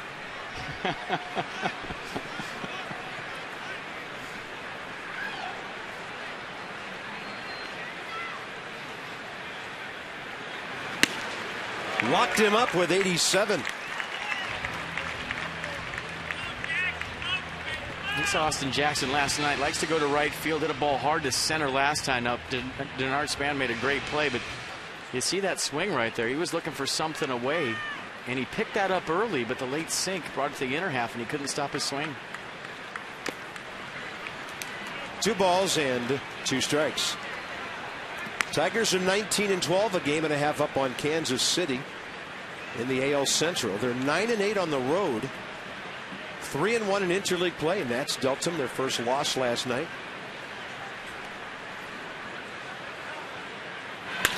That ball hammered to left center. Denard Span will have to try to cut it off. Won't be able to. And Austin Jackson, who's got great speed, checks in with a leadoff double. That will be his 10th extra base hit on double number 7. They're doing a better job as he gets older of putting the ball in play. And you see him 85-mile-an-hour cutter, started on the inner half, broke right down the middle. And a couple factors right here for Austin Jackson, stopping with just a double. Down by 4 runs, nobody out. But he had notions as he got to second base of stretching that, thought better of it, and stopped. He's had 1 triple this year.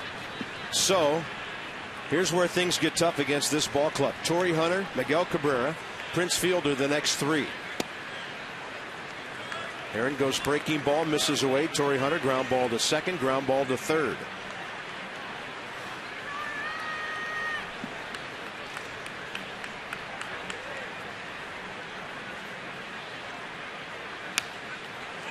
Wow, big time rip.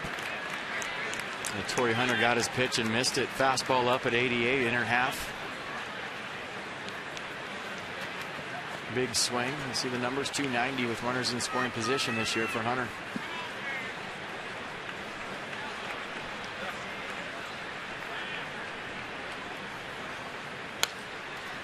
That time Heron got up and in on him. Well, the count's 1-2. Well, he's got him set up for that split down away if he wants to go to it.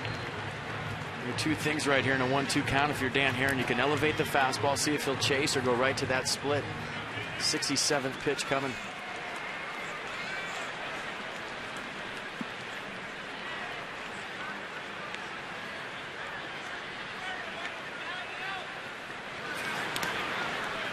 Great block by Wilson Ramos. Yeah, good block right here. They went to the split. It was just low out of his hand. An easy take for Torrey Hunter. Not an easy take for Wilson Ramos. A little ricochet piece right there. Keeps it in front. Yeah. Had a hard time centering that ball. Hit him right up around the left upper arm shoulder area. And Wilson, with that big body of his, able to keep it close.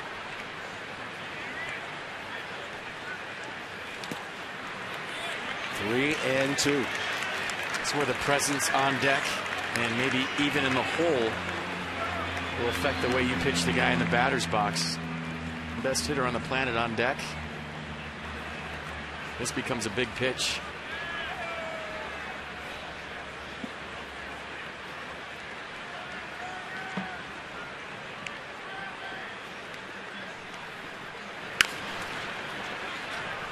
That was 85 and up.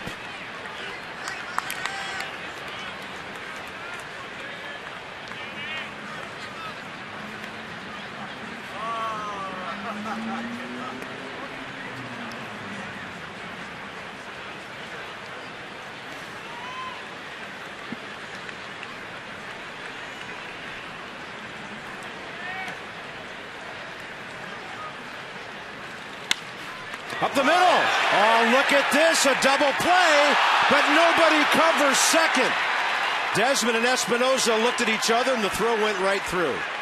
So 1 out on the caught line drive, and a bizarre finish to that one with two guys who are so aggressive. Well, the bright side is you robbed them of a hit right there, and I think if Dan Herron's square up like a lot of pitchers are, that ball goes up the middle. And he did the right thing. Maybe could have held on to it a little bit longer until somebody was there, but hey, you can't take your time. You're not really looking at the runner. You're picking up your target and nobody there. Ball goes into center. Bright side should be first and third, or maybe first and home. 5-2 game, but it could have been a double play. Here's Cabrera.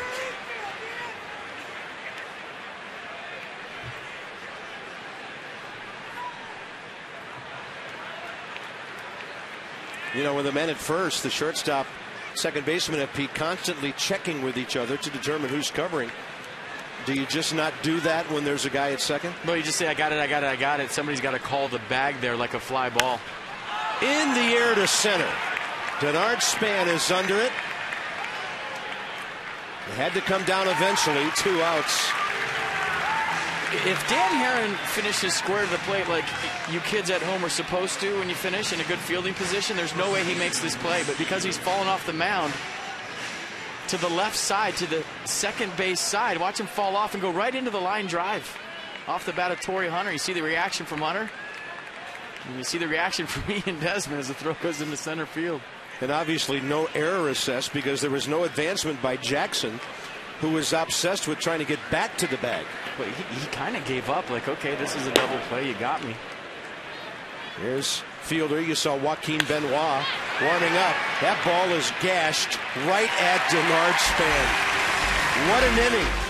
That's a good omen for the rest of the way this game might go.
I don't know. I'm just not crazy about the way Teddy's running here.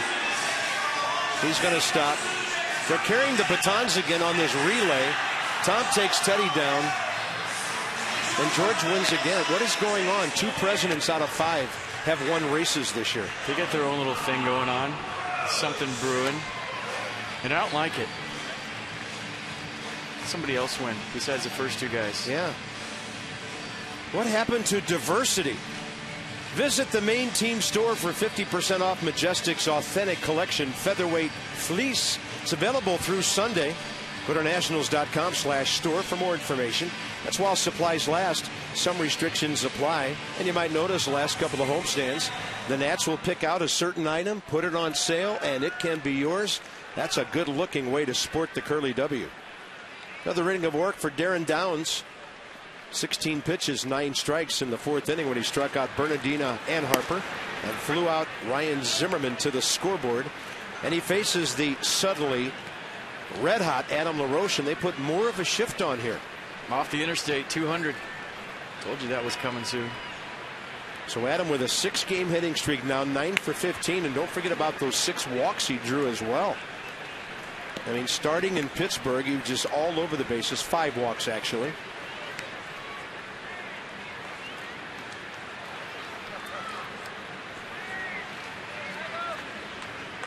You don't have track record like Adam LaRoche has for all these years and not get to your numbers unless you're hurt. If you're healthy, it doesn't matter what you shoot on the front side, what you shoot on the back side. You're going to get to your numbers regardless, and he will this year. No doubt in my mind.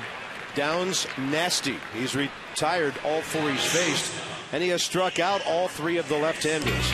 Cubbies are already in town. They'll be here in the ballpark tomorrow night. Ross Detweiler against Jeff Samardzija. Couple of pitchers, 1-3 and 1-4. They both deserve better. Strasburg, Edwin Jackson, 4 o'clock Saturday. Gio Gonzalez and Scott Feldman, 1:35 on Sunday.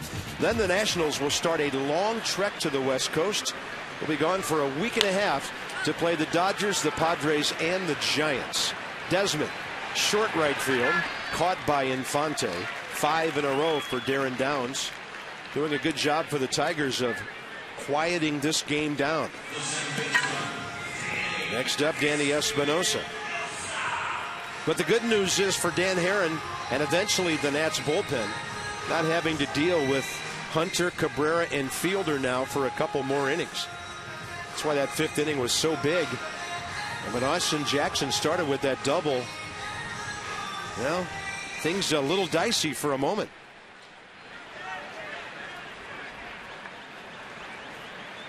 Danny has struck out looking, flied to center. And he'll turn around to the right side, where he's 4 for 20 on the year with one of his 3 home runs. That laser shot in Pittsburgh over the weekend. Yeah, the right-handed swing looked real nice of late for Espinosa. Nasty breaking ball down and in. 0-2.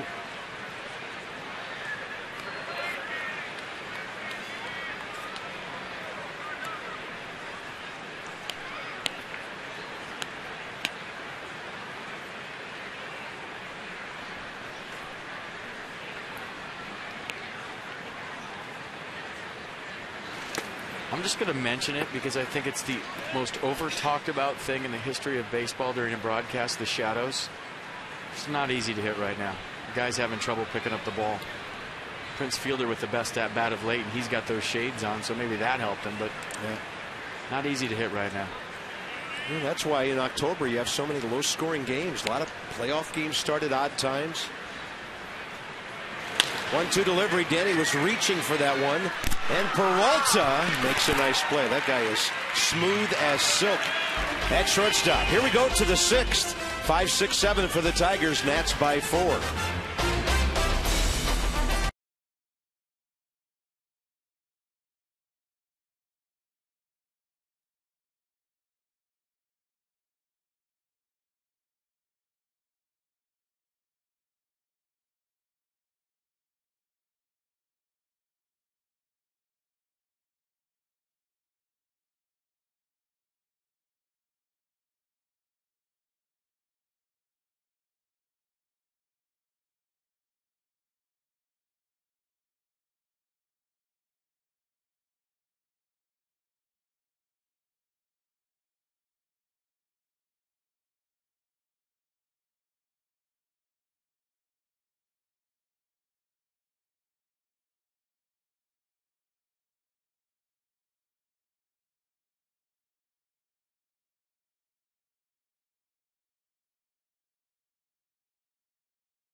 Last row gets soaked, and now you can get some suntan. What a day at the ballpark. Nats got off to a great offensive start, and tomorrow night the Cubs will be here, and you have one of the Miller Lite Pilsner cups. I do, and this is my second one actually. I'm snaking a few of them, but yeah, looking forward to the Cubs coming into town. Looking forward to this game right now and seeing how it ends with Dan Herron out there doing the job. I mean, the pitchers have been so good since May 1st. We showed the graphic in the open about how they've turned their season around. It's a long way to go in this game, but Dan Herron has been getting the job done. Maybe not as good a stuff as he had last time out in Atlanta, but a veteran guy knows what to do with a lead. Did notice my Pilsner Cup is missing. There you go, man. I'd renamed it the Pilford Cup. Come over to my condo. I don't have glasses or anything, so there's no place to park over there. Now I have two. Top of the 6th inning, Andy Dirks has popped up and grounded out. Last time I went over there, I said, I'm here to see FP Santangelo. The guy said, that'll be $50 for 1 hour of parking. What are you and him splitting that? Yep. Just take it off the price of your scorebook. You are not going to tap into that revenue stream, I'm telling you right now. Tiger box score, 3 hits in the second when the pitcher, Doug Fister, drove in their only run of the day, 2 hits in the 4th. Dan Herron's had the answer every time since they've had a rally going. That's a good-looking pitch, and it gets Dirks on the swing back. That's only strikeout number 2 for Dan Herron today. Mercedes-Benz will track it. He's really throwing the ball well. Well, it's a swing back fastball, 90 miles an hour, 2-seamer. And we saw that a couple times from Doug Fister early in the game, and now you see it right here in the 6th from Dan Herron. Perfectly placed pitch with 2 strikes. Johnny Peralta, 2 for 2. How to get this guy out? Peralta 4 for 5 in the series. And a walk. Came to town hitting .298. He's at .319 now. .264 career hitter in 10 years with the Indians and the last 2 years plus with Detroit. They got him in a trade from Cleveland with cash for catcher Giovanni Soto back in July of 2010.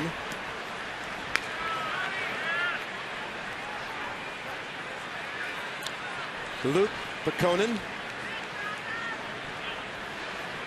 Herron goes 3-0 on Peralta. And he walked it. Wow, Johnny Peralta in this series, 7 plate appearances on base 6 times. In fact, 6 in a row now.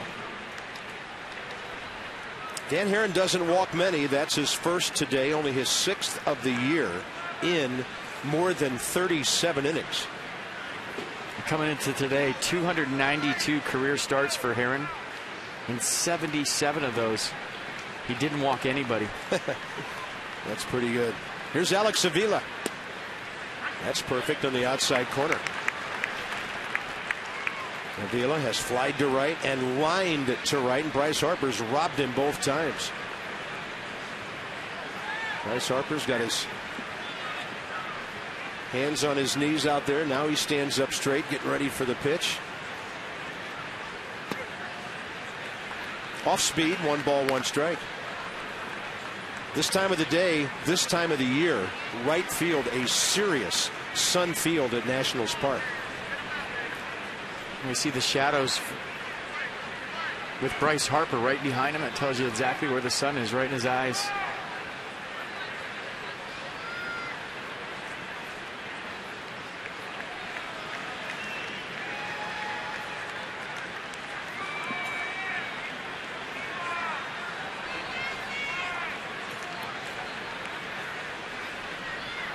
And a 1-1 pitch had him out ahead. Hit off speed at 85.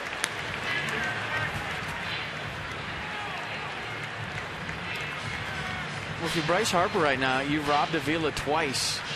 In their little conversation when Bryce came to the plate about, hey, man, leave me alone out there. You're taking all my hits. You're thinking, I want to rob him 3 times because he pitched him tough last time. Tough slider, struck him out. Wants one more try at him. He'll go to center field this time, and Denard Span will take one away. It's a rough day for Alex Avila. Hit the ball in the screws 3 times, 0 for 3, nothing to show. That is such a good defensive outfield. They read the ball so well. Then they've got the closing speed. And Denard Span looking over to right, saying, Bryce, I got you right here. Take this one off. Good first step quickness once again. And going in, coming back, or going back, coming in, whatever. Denard Span's got it all covered. 1 on, 2 outs, and Omar Infante, the hitter. A couple of times today, he's kept the inning going, and he's going to do it for a third time with a bunt base hit. So he's 3 for 3.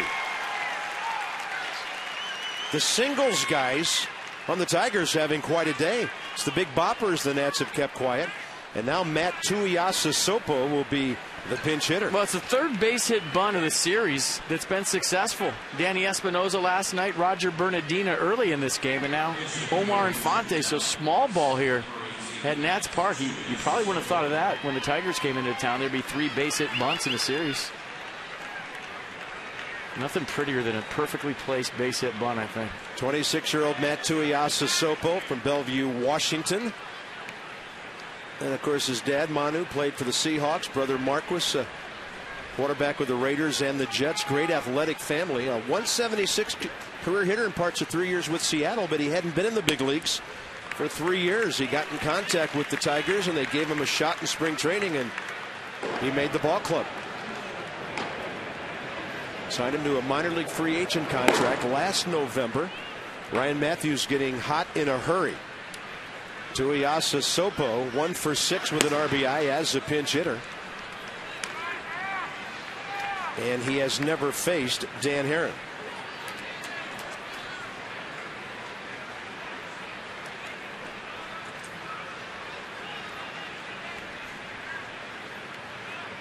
One pitch. Just a little low.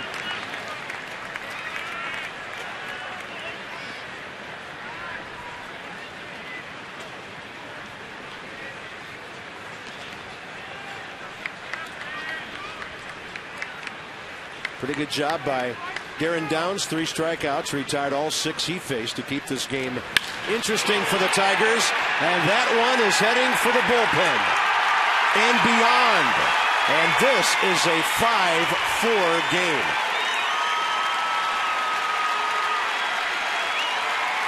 Tuiasosopo, first pinch home run, second home run overall of the year.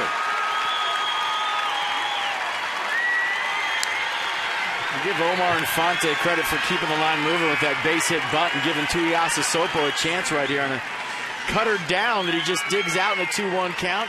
And as soon as he hit it, you knew that ball was gone. And you knew it was a 1-run game. Game on.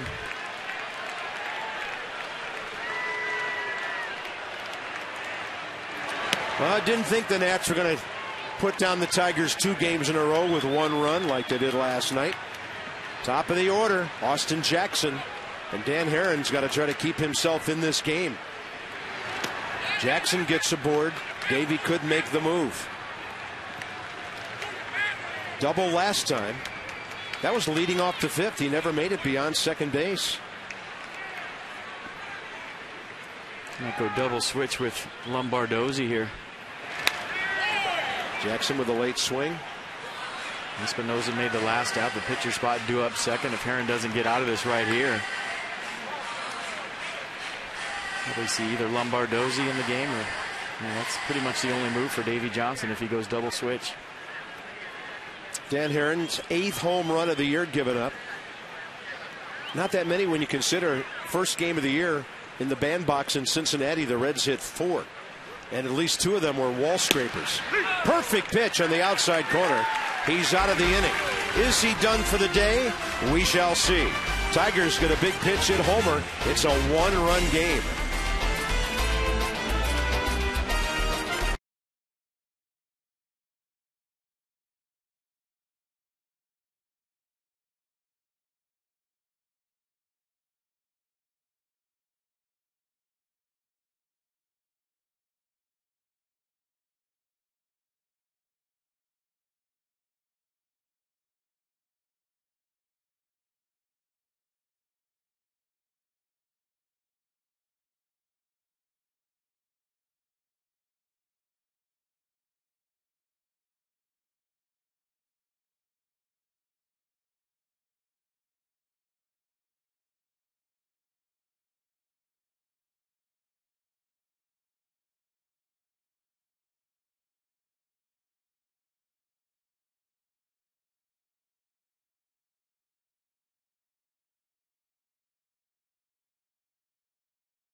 Brand new ball game. Nats on top, 5-4, bottom of the sixth coming up. More offense needed. This call to the bullpen, packaged by the UPS store. We love logistics. 26-year-old right-hander Luke Pekonen gets the call. 12 games for the Tigers as a rookie. Last year in his sixth professional season. And this year, just his second game called up this week. And he'll face Wilson Ramos, followed by Steve Lombardozzi. Herron will be done after 6, and then the top of the order. A three-pitch guy, fastball, curveball split. Fastball averages 94 miles an hour. Wilson Ramos 0 for 2 against Doug Fister today. Called down on strikes in the first, went down swinging in the third.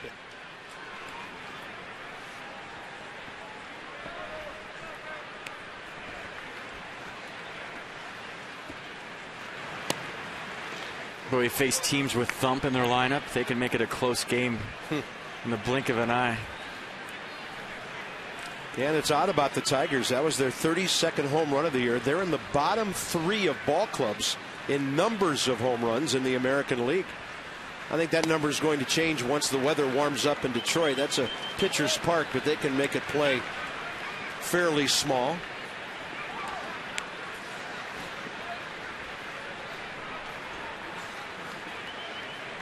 To Oda Ramos.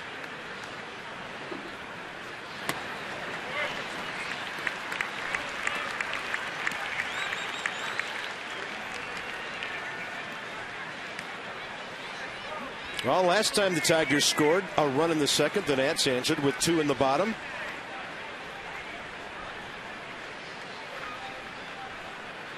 Ramos 3-0 on a pitcher he's never faced.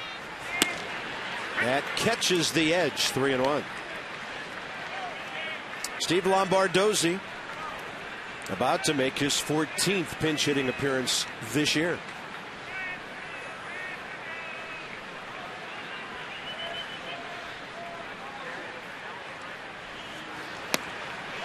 Walk the leadoff man. Ramos aboard. And a good bunter coming up. A guy who could bunt for a hit if he lays one down well enough. A cardinal sin right there. You put up a 3 spot in the top of the 6, and you walk the leadoff man in the bottom of the 6. Nationals box score. Denard Span on twice, 2 runs. Bernardino on twice, a run. Harper has scored. Zimmerman has scored. And RBIs from the guys in the middle. Bryce, Ryan, Adam LaRoche, Ian Desmond.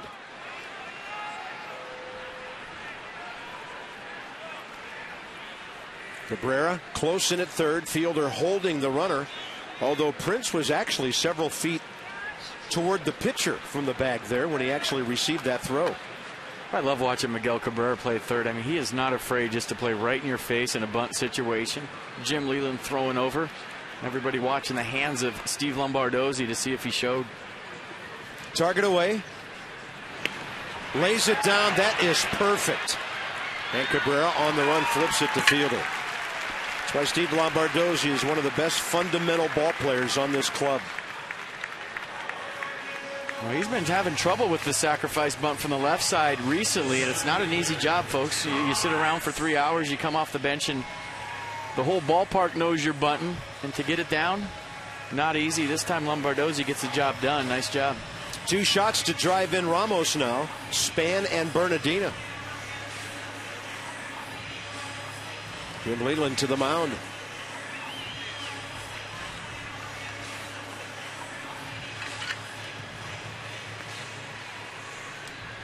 Taking the ball from the young right-hander. Denard Span waiting. Nats are going to be way into the Tiger bullpen today.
Mercedes-Benz of Arlington and Mercedes-Benz of Alexandria.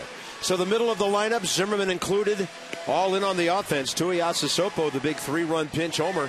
Dan Herron knocked out through 6, though. Pretty solid other than that one swing today. And here's Denard Span with another good day. See Denard hit. See Denard catch. Let's see Denard get hit. And let's watch Denard run. If that isn't top-notch breakdown of a game summary, I don't know what is. Denard Span doing it all again today here. Offense, defense, on the bases, spanning. And your reading level has just skyrocketed since your first year. So you know I keep it simple. Top of the order, Denard Span, the only Nat who's ever hit in a regular season game against Drew Smiley. And he's done well. Smiley, by the way, you might remember him from our Masson telecast down in Vieira, March 22nd. 5 innings, 4 hits, 1 run, struck out 5. Span, Worth, Harper, Zimmerman, LaRoche, Desmond, Espinoza, Suzuki were all in the lineup that day. Guy was dealing. It's only his 3rd professional season. 23 years of age. Well, he was going for that 5th spot in the rotation during camp, and Jim Leyland said he wanted to keep him around.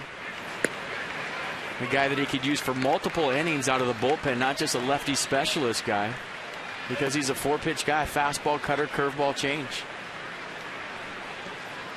And a valuable addition to the Tigers bullpen. It's allowed Jim Leyland to do a lot of things.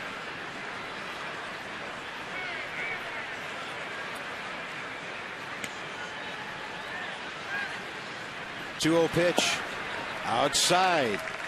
Nats already have one batter given a free pass this inning. Another left-hander on deck. At least there was a left-hander on deck. And Tyler Moore moving to the on-deck circle. There he is. Jim Leyland has nobody for him. Nobody else throwing, and then Harper and Zimmerman to follow.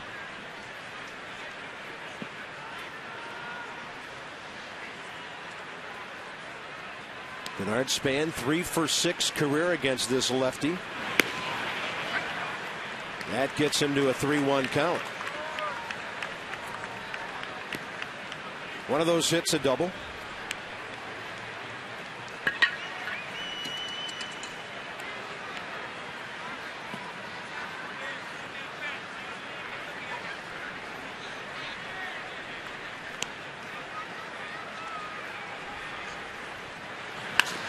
Trying to serve one to left. I would imagine a lot of teammates have been tapping Denard for his knowledge of some of these American League pitchers. He's the one guy, along with Kurt Suzuki, who's seen these guys, but Span was in the same division with the White Sox and the Tigers, and the Royals, who the Nats will play later, and Cleveland.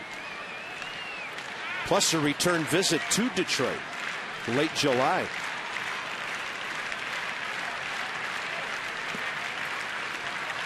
Three balls and 2 strikes with a man at second, 1 out. A long look, and Span steps out, but there's no better scout than your teammates, guys that have faced him. You can look at video, talk to hitting coaches. You have to get up there and see for yourself. But if guys have faced pitchers in other leagues and you ask them, you know, what's his release point like? What's his sinker do? Does he have a cutter? I mean, you know what he has, but there's nothing like firsthand information from a teammate that's faced a guy a lot. They might say something as simple as he's good hitting, and that's all you need to hear, and your confidence level goes up. Outside pitch, and Span pulled it to Omar Infante. 2 outs. Ramos checks in at third, and Tyler Moore to hit for Roger Bernardino.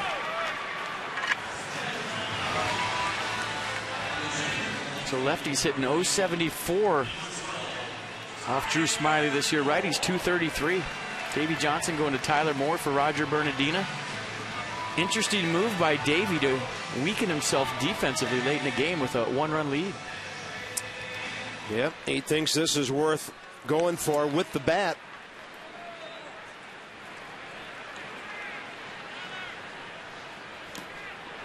So they start him off speed.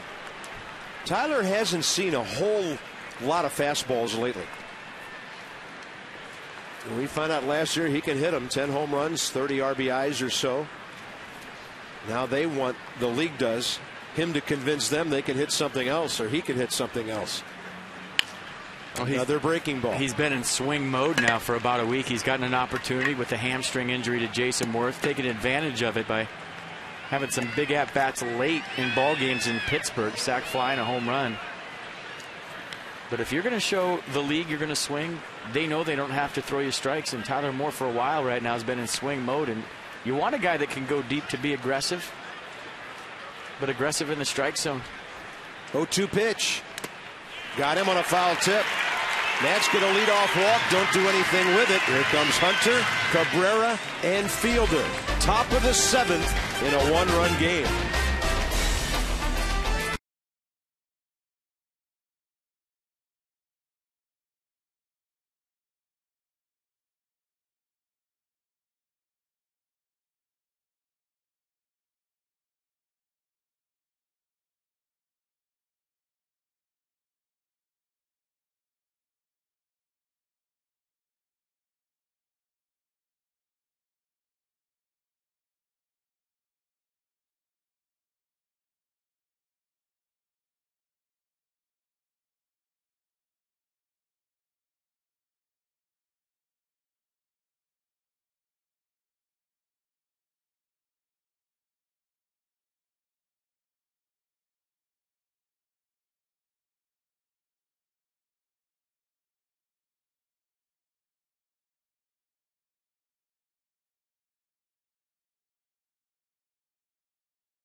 And brought to you by PNC Bank, for the achiever in you.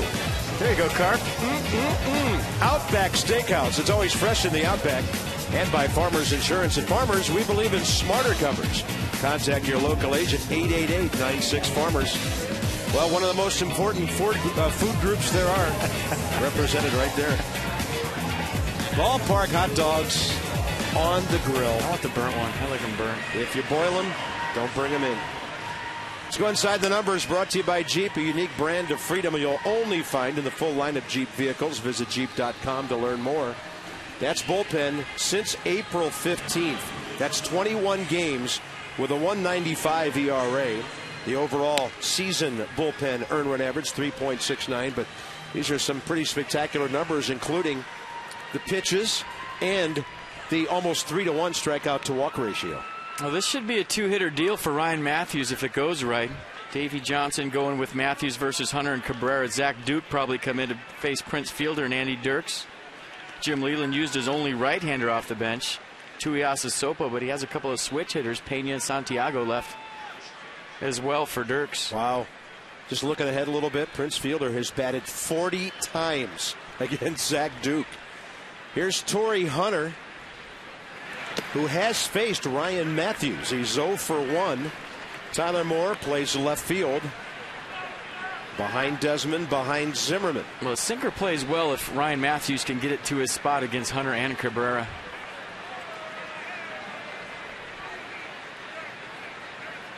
That spot is down and in.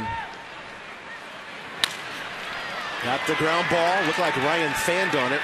Good thing it didn't change directions. Espinosa was on the move and will call it a 4-3 unless they figure out he touched it, and he did not. So one big out, and here's Cabrera. By the way, the Nats have held Torrey Hunter 0 for 4 today, 1 for 8 in this series. There's Zach Duke, who will face Prince Fielder, we think, for the 41st time. Well, if you're Ryan Matthews right now, pound Miguel Cabrera in. If you miss in, you miss in. But throw that two-seamer, let it feed. There you go. Cabrera has never faced Ryan Matthews.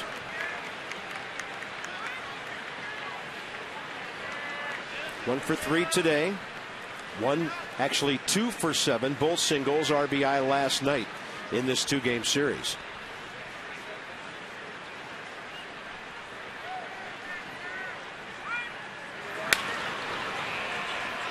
Well, that's scary if a guy can get his hands inside of 95 on the inner half like that. But you see where Wilson Ramos is setting up almost behind Miguel Cabrera. And Ryan Matthews missed his spot by an inch there, and Cabrera was on it. I mean, this is where you just go so far in. If you can miss off the plate, that's where you want to miss.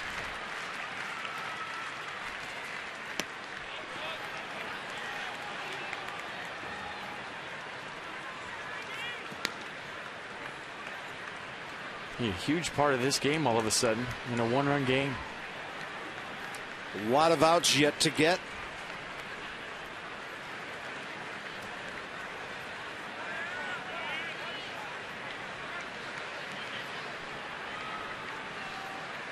And a 1-2 pitch well off the plate.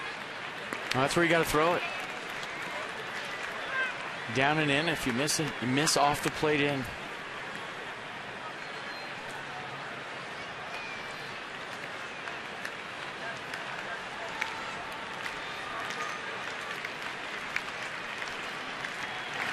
Oh, he threw him a breaking ball, and Cabrera swung. 2 outs. Ryan Matthews mixing in the breaker. Well, that was set up by the fastball off the plate in the pitch before. Let's check out the pitch sequence to Miguel Cabrera. Obviously a tough out, probably the best hitter on the planet. 1-run game. Ryan Matthews goes 94 in, 95 in to the split right there. And this is the pitch. That's the pitch that sets up this. So, yeah, that last pitch, good. The pitch before, better.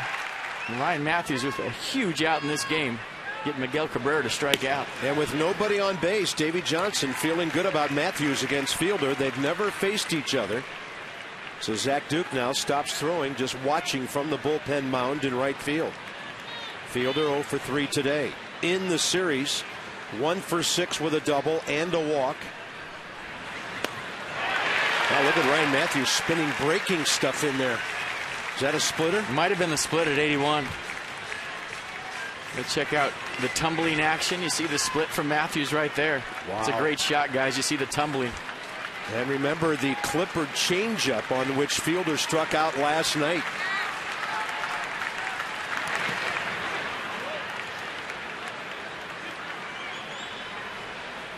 Well, Ryan Matthews has had a season to where the Rafael Soriano effect has kind of pushed him back a little bit. Last year he had this 7th inning with a lead, so all of a sudden Matthews finds himself right back in his element where he was in 2012. Hasn't pitched since Friday night in Pittsburgh when he had a scoreless 8th. And that was a game in which the Nats were behind 3-1 at that point. He had a 16-pitch, 11-strike inning, gave up 1 single.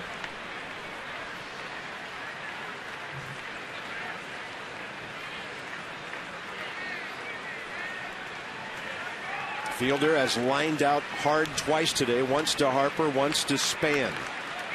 2 misses with the split. If I'm Prince Fielder, I'm thinking fastball all the way. Didn't get it, did he? Yeah, out in front.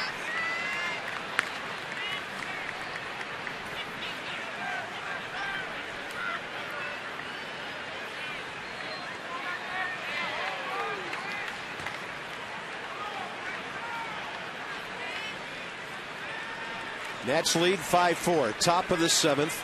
Bases empty, 2 outs. Target away. Up the middle. Prince Fielder, base hit. Now another left-handed batter coming in, Andy Dirks, who has never faced Zach Duke or Ryan Matthews. Right now, Davey appears to be staying with the right-hander. Talked about this endlessly in spring training with only 1 lefty down there. Right-handers like Matthews, Stammen, Clippard, who can get left-handed batters out.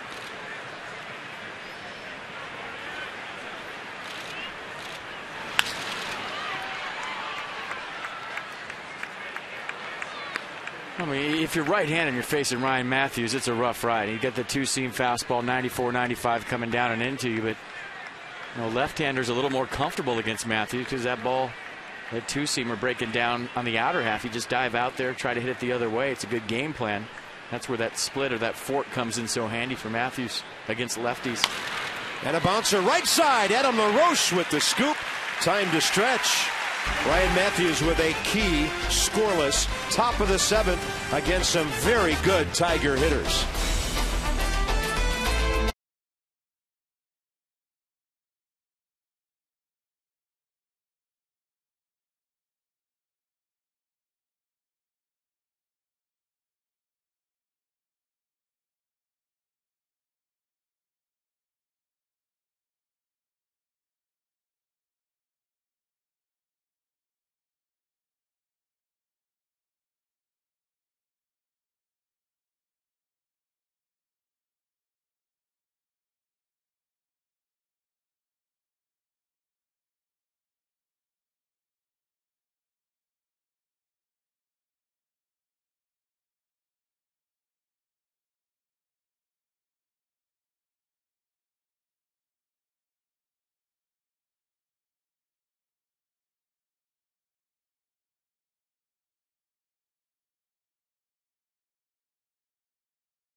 In the house tomorrow night.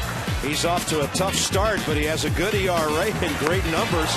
Just hasn't been able to win a ball game. He's 1-4. Ross Detwiler 1-3 with a 2.50 ERA. Something's got to give with those guys tomorrow night. Samardzija, by the way, 4th in the league in strikeouts. Johnny and Ray Nats Extra from the ballpark at 6:30. FP and I join you from the booth at 7, and then Ross Detwiler goes to work. The Cubs in for 3 tomorrow night. Bryce Harper will face the left-hander Smiley. Bottom of the 7th coming up. Slots, tables, and dining. The ultimate triple play. Hollywood Casino at Charlestown Race. Did that say Bryce Sanity? It did. Home run leaders. Bryce right up there. Upton is the major league leader with 12. Harper and Buck in this league. Reynolds, Encarnacion in the American League with 10. Bryce 0 for 3, RBI ground ball today. Seen a lot of lefties here. That one bounces in front of home plate. That got Jerry Lane square on a hop. 1 ball, 1 strike. Alex Avila really didn't know what to do on that pitch. And he's going to give Jerry Lane a second right here. Talk to Drew Smiley. Let Jerry Lane figure things out, but that got him right in the chest on a hop. What, about 58 feet? And Avila saying, I want nothing to do with that. Jerry Lane wore it.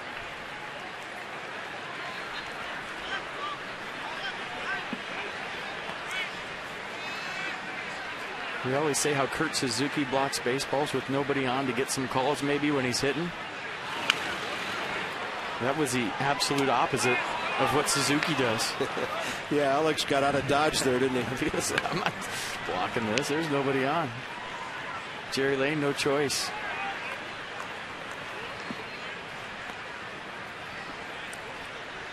Nats have been out hit by the Tigers 10-8 today, but lead 5-4. Harper waits for that one. It is deep to left, but drifting with it. Andy Dirks short of the track for the first out.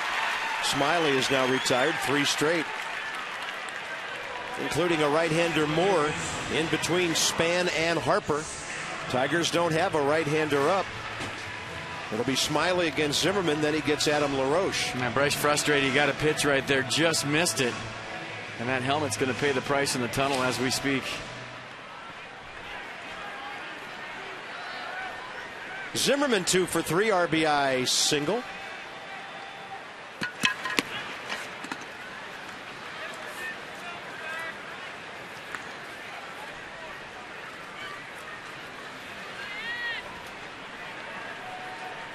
Like Drew Storn is up in the Nats bullpen for the 8th. That was a 15-pitch, 10-strike, 7th inning for Ryan Matthews. Give him a little credit right there. Got some big outs, and every time that guy takes the mound, one word comes to mind with me, and that's fearless. Going right after the big boys, the heart of the Tigers order, getting it done the 7th. Nice job, Katy Perry. Zimmerman rocks one to left, and Ryan has a 3-hit day. I mean, he's hit it extremely hard 3 times today. One caught out at the base of the scoreboard at its farthest point. Ryan came in hitting .209, and he appears to have that stroke back now. Yeah, look out the rest of the league. When that guy gets out, he gets white hot, carry a club for a month. Here comes Ryan Zimmerman, 3 knocks.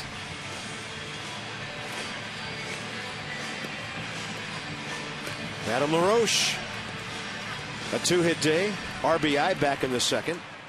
Got him to double digits in that department. He's on a 6-game hitting streak, 9 for his last 16.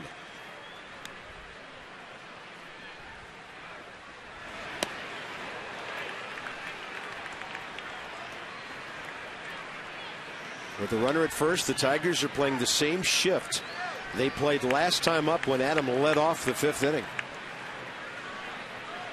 There's 80 feet of room between Miguel Cabrera and the 3rd base line. On ground ball to Infante, you might get to see Miguel Cabrera turn a double play. He's covering on a steal right now. Every time the ball goes in the strike zone, he's jabbing to the bag at second. So Miguel Cabrera, shortstop, not a problem. 0-2 now.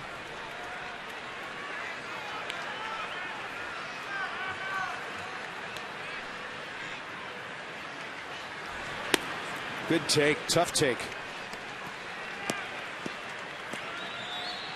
Yeah, we've seen LaRoche, though. All of his hits are the other way recently. Locked in the other way. This shift and a slider away plays to his strength right now, especially with Cabrera up the middle.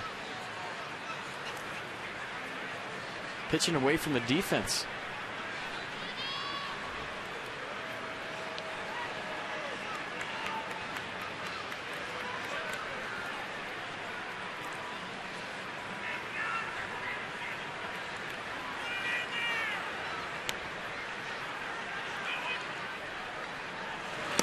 Got him on a big sweeper.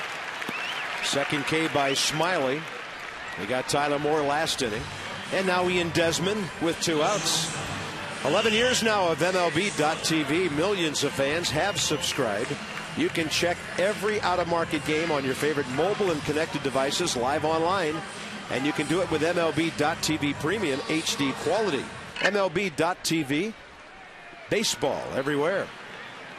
Desmond 1 for 3 with an RBI single.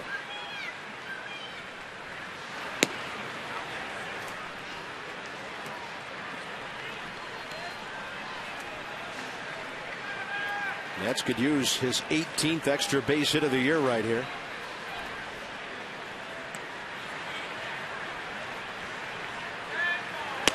He'll look that one all the way in. Count evens 1-1.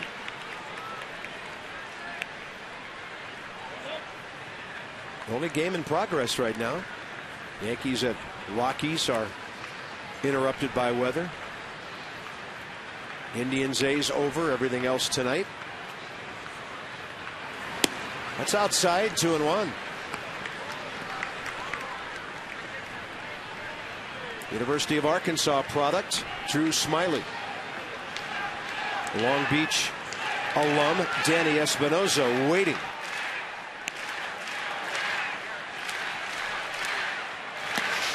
Got locked up on a breaking ball. Alan Porter says it is a swing. Yeah, slider down and into Ian Desmond, couldn't hold up. Let's check it out from the side. Did he go? You make the call. That went pretty far. Alan Porter thought so. That's all that matters.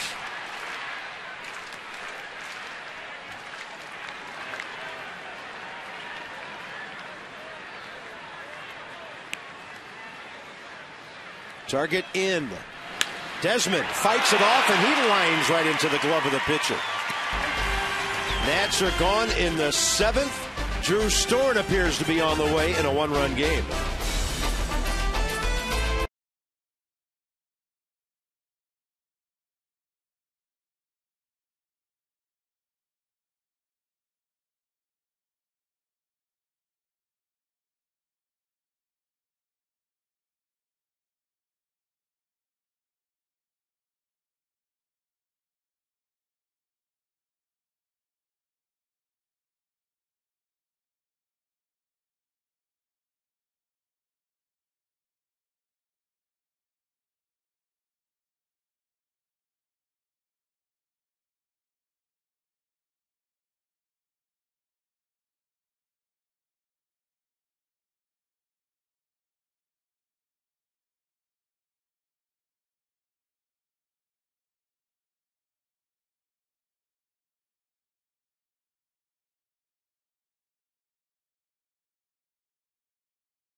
hard-fought game through some different weather at the ballpark today. Let's check our Volkswagen moment in history.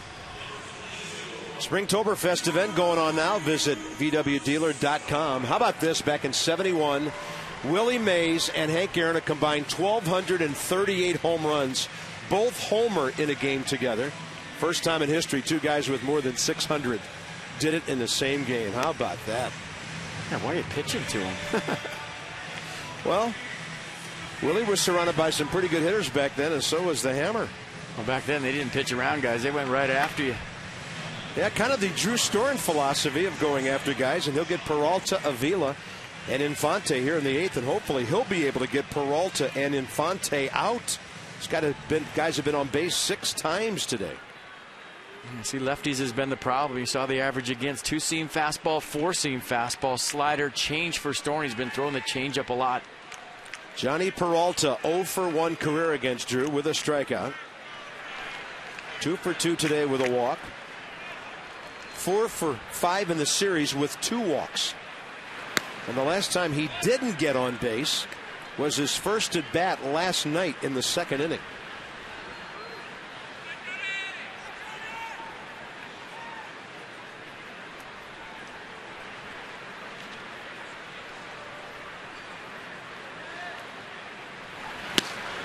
Good fastball, 94. Well, I feel like the story of the game today for the Tigers offensively, as you look at Jose Valverde getting hot in the Tigers bullpen, has been the bottom of their order, 6, 7, 8. Even though Alex Avila is 0 for 3, he's hit the ball in the screws 3 times. Peralta, you just mentioned, a couple of knocks on base 3 times, and Omar Infante, 3 for 3.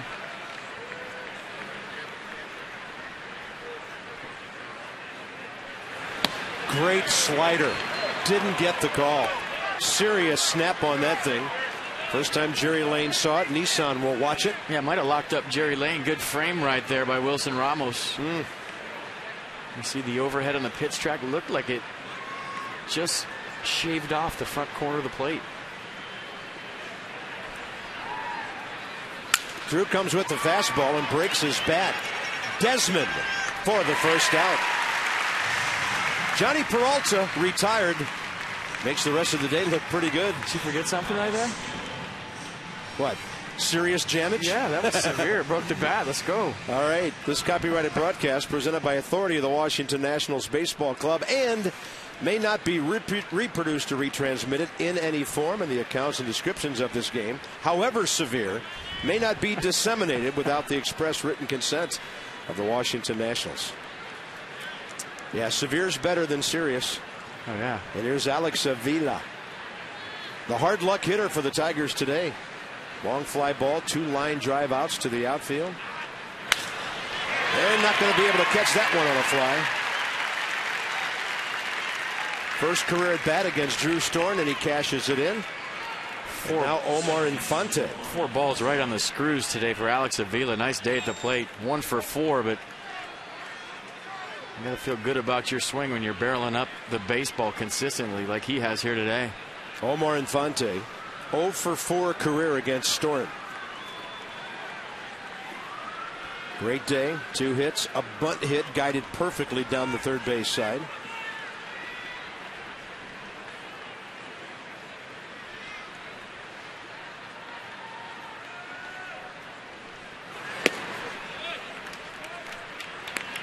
My little point about the bottom of the order for the Tigers, I left out the home run, the pinch hit home run, the 9th spot for Tuiasa Sopo to make this a 1-run game. And Nats had a lot of breathing room until that happened.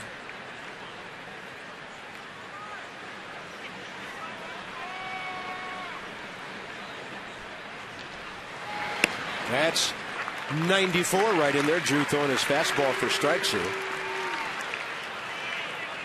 Got in the kitchen of Johnny Peralta for that ground ball. There's Matt Tuiasa Sopo, first pinch home run of the year. Nice day at the office, 1 for 1 with a 3-run tater.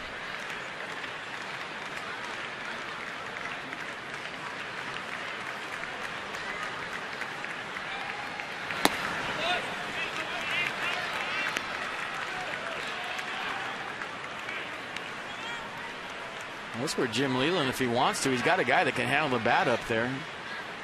Not the best wheels at first base, but if you want to start a runner down by one, it'd be a big gamble this late in the game. But if you feel like you got a strike throw on the mound and you're going to get a fastball right here, you might think about putting the runner in motion. With the runner holding, that is right on the corner. Drew Storen gets that call. 2 balls, 2 strikes.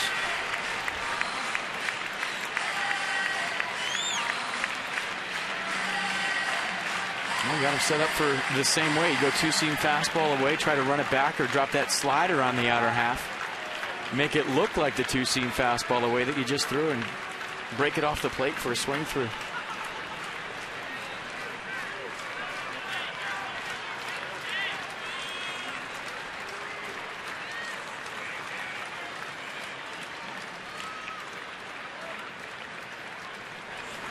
Got him on the killer slider. Out number 2. That'll bring in Don Kelly, pinch hitting. Well, we talked about it with Ryan Matthews last inning against Miguel Cabrera. It was the pitch before the strikeout that set it up, and Drew Storen with a nice slider right there for strike 3, but it was the fastball in the outer half to get strike 2 that made Omar Infante offer at that slider on the outer third that broke off the plate for the swing through strike 3. 4 strikeouts by the Nats today, times $37 to the Children's Inn at the National Institutes of Health, thanks to our D.C. area Toyota dealers. K's for kids. First pitch missing to Kelly, who pinch hit in the game last night and popped up. Don Kelly 0 for 2 as a pinch hitter this year, hitting a .184 with 1 RBI.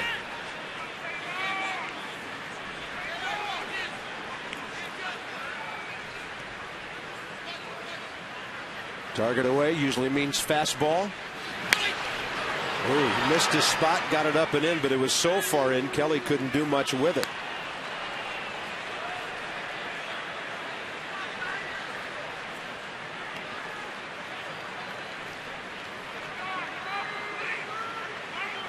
Saw earlier Jim Leyland warming up Jose Valverde. Going to bring in his closer to keep it close into the 9th because he knows his big guns are going to bat again. And Joaquin Benoit also. So maybe it's Benoit if they're behind. Valverde if they tie or take the lead. On the road you can save your closer for the bottom of the 9th. Well, a guy in the left's coming in if there's a lead, and that's it. Guy in the right with the tire as is. And we promise a long bottom of the 8th if that's the case. 2 balls, 1 strike. He works extremely slowly, Benoit. Storen to Kelly. Fly ball left field. Tyler Moore. Long run. Slides and drops the foul ball. Not sure that ball carried as far as Tyler thought it was going to. Pretty good effort by Tyler Moore. Had to deal with that little corner sticking out right there. Sliding effort. It's in the glove and then can't secure it as he hits the ground. Davey Johnson choosing to go with Tyler Moore to face a lefty. Roger Bernardina pinch hit 4. Good effort right there by Tyler Moore. What do I say? You come into a game late, the ball's going to find you.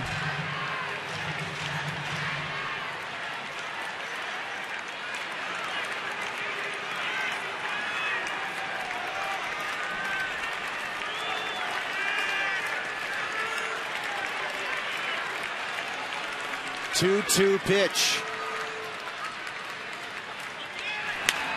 In the air to right. It's not deep. Harper tracking it near the line. That's a fair ball when caught. And Drew Storen follows Ryan Matthews with another scoreless inning.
Bottom of the 8th now we go. How about the Nats bullpen? Matthews, Storen, scoreless innings.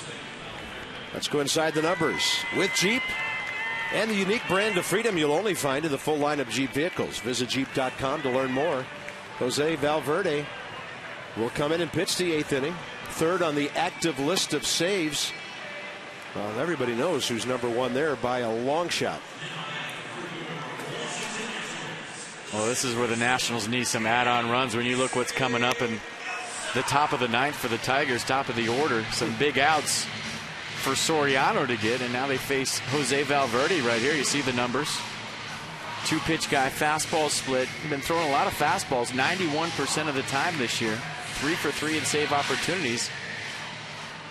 I thought Jim Leland would save him for a lead, getting him some work right here and trying to keep this thing right where it's at to give his team a chance. He's the top of the order, due up in the top of the 9th. No earned runs given up. 3 saves in his last 5 outings. 3 lucky winners receive a meet and greet with Gio Gonzalez. It's Nationals and Masson's meet and greet giveaway. Visit Facebook.com/Masson Nationals. Click on Enter Sweepstakes for your chance to win. Enter once per day, and it will brighten up your day, we guarantee. I don't know how nice Gio is. They'll probably buy you all a car. Gosh, figured they were just hoping for dinner.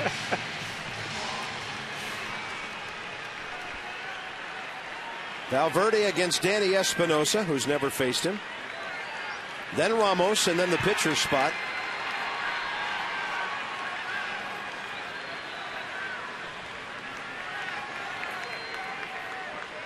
It was a 15-pitch, 9-strike inning for Drew Storen. His confidence on the rise, as is the rest of that bullpen.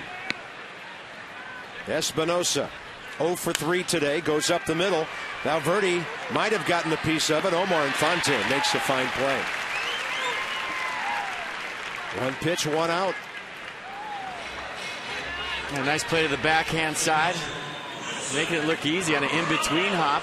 Got a good runner, gets rid of it quick, right on the money.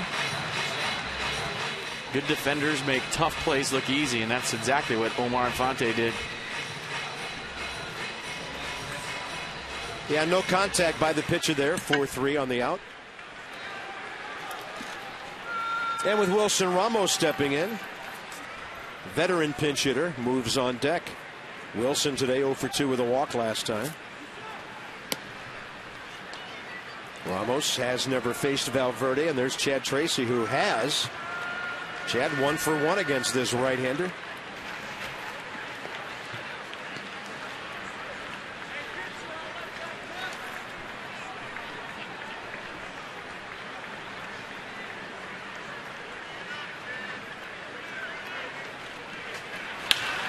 And that one high in the air to right for Torrey Hunter.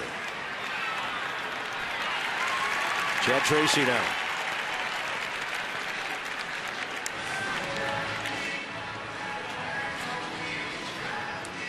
The Potomac Nationals are back at Fitzner Stadium starting tomorrow night.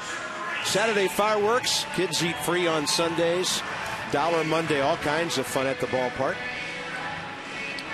By the way, that $1 Monday includes dogs and tickets and all you can eat Wednesday. Head to PotomacNationals.com for ticket information for a lot of fun just over a half hour south of here. Still don't know what the kids get to eat free. It's important. I think if you saw them coming out of the ballpark and they're a little jumpy, it might have been the cotton candy side. Free cotton candy's good. Rafael Soriano's good. 11 of 12. Set down the Tigers in order in the 9th last night. Target away on Chad Tracy.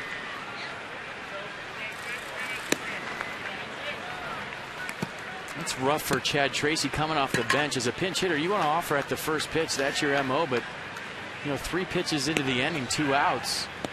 Maybe Tracy a little more patient than he would be normally, but he gets a fastball right here. He'll be hacking.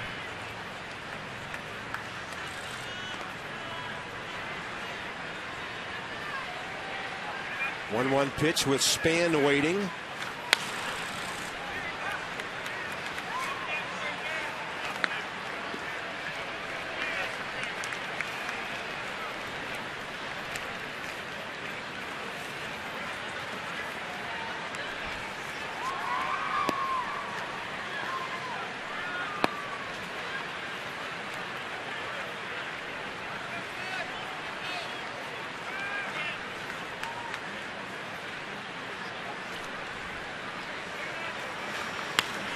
And Chad will pop this one up to the right side for Omar Infante.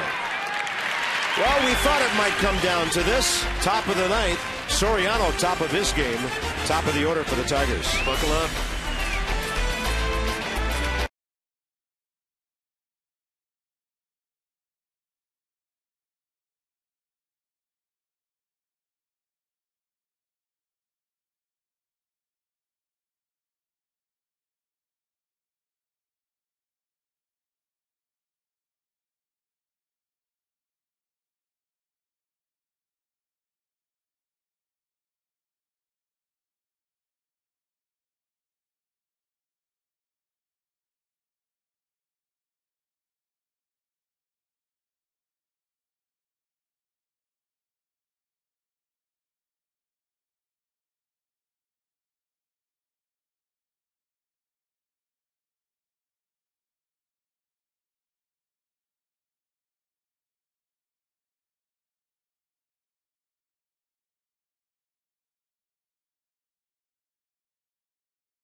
Over 30 home runs this year. Bryce Harper has 10 of those. Every time they hit one, it's $250 to the Children's National Medical Center. So it's a great cause. And at Lexus, where the pursuit of perfection is number one, our DC Lexus dealers doing just that for the children at the Children's National Medical Center. Game summary. Denard Span all over the bases early in the game again today, just like yesterday. Tuiasa Sopo, that 3-run pinch homer to keep things close. And then Dan Herron, 6 solid. So here's Rafael Soriano. He is 11 of 12 in save situations. He did face Austin Jackson, who leads off here last night. Flied him out to right to end the game, and Jackson is 1 for 3 against him. Saying a quick prayer in his hat, writing his mom's name on the back of the mound, going to work. Jackson, Hunter, and Cabrera, top of the 9th inning in a 1-run game. 3 pitches, fastball, slider, cutter.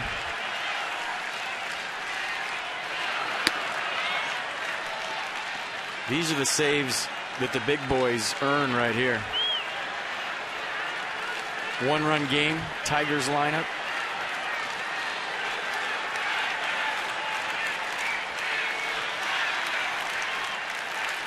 Way outside, couple of cutters going out that way. Thing we found out about Soriano, though, this year, 2-0, 3-0 doesn't seem to bother him. Well, you can't keep consistently falling behind hitters, and he's done a nice job for the most part this year of getting ahead of guys with that fastball command. Yeah, there he goes. Right in there.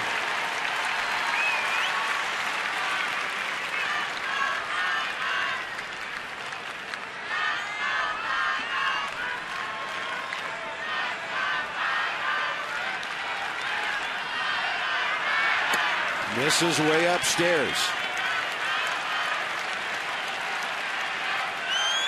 Torrey Hunter hitless today. 1 for 8 in the series. 28,742 in the yard today, making noise on both sides here. A swing and a miss, 90 moving away from the right-handed batter. Yeah, a little cut on that 3-1 fastball to a pull swing from Austin Jackson. He's thinking about tying it, and there's just that subtle movement at the end was the difference.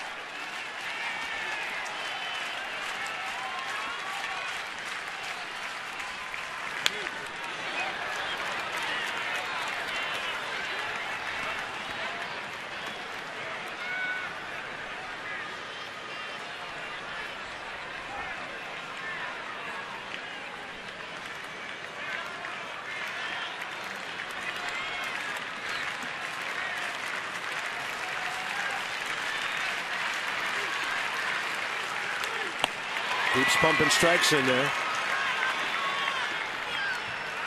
He's just so slow with his delivery, and that 90 plays a little bit faster because of that jump at the end. And a lot of times guys with slow deliveries will lull you to sleep at the plate. You think, oh, that's 90. You're looking at the scoreboard. And if you face that guy before you get deep into an at-bat like Austin Jackson is right now, it takes you a minute to learn you got to get that foot down a little earlier than you think.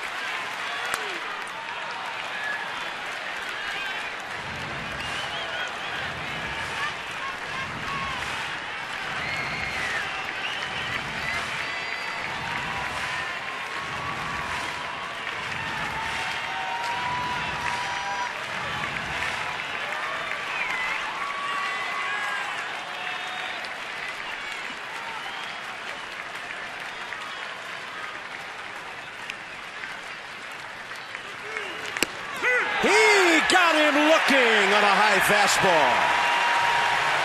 Quite a battle. Soriano wins it, 1 out. Well, you called it, Carp. Great point. He fell behind in the count, came all the way back, and won the battle on a 3-2 high strike to Austin Jackson. Jackson didn't like it. The pitch track showed it at the top of the zone.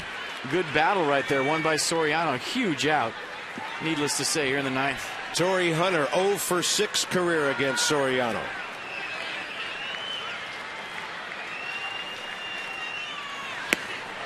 Now they see that high fastball. They know they better be swinging. Just under the ceiling of the strike zone. Well, it's just slow, slow, slow, and the arm comes, and then that little cut at the end to a pull swing. How many guys have we seen pulling off that cutter away from Soriano early this year?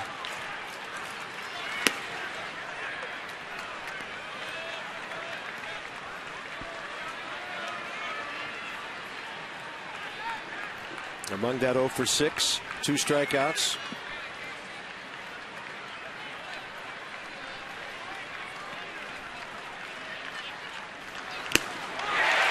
.93, he humps it up for strike 2.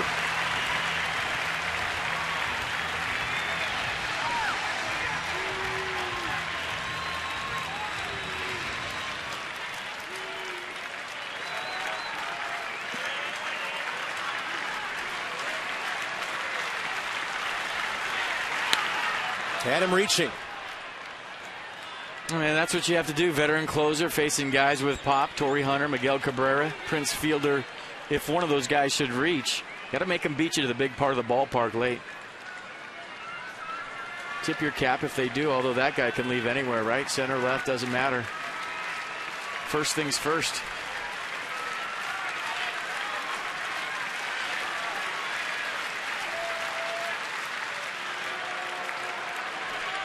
Hunter asking for time and then getting right back in.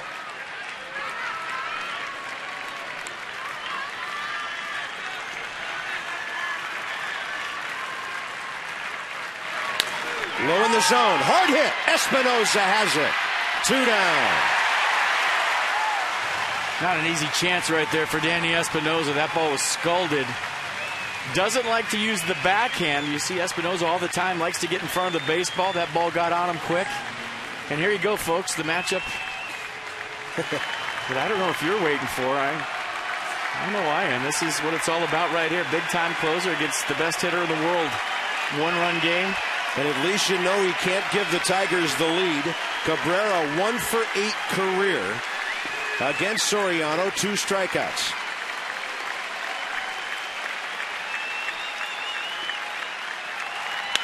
On a pitch away, he rims it out to right center for a base hit. That'll bring in Prince Fielder. Cabrera wasn't about to let that count go long. Second hit of the day, but the Nats in 2 games have limited him to 3 singles. I mean, kept him in the yard. Good thing. You see the subtle cut that we talk about right off the end of Miguel Cabrera's bat. Bad thing is you got to get Prince Fielder out right now.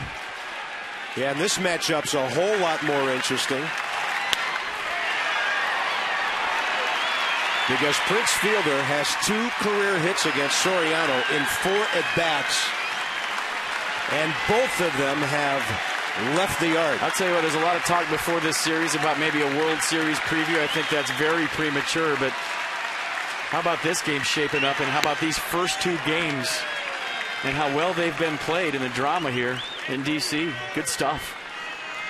Prince Fielder 1 for 4 today, 2 for 7 in the series with a walk.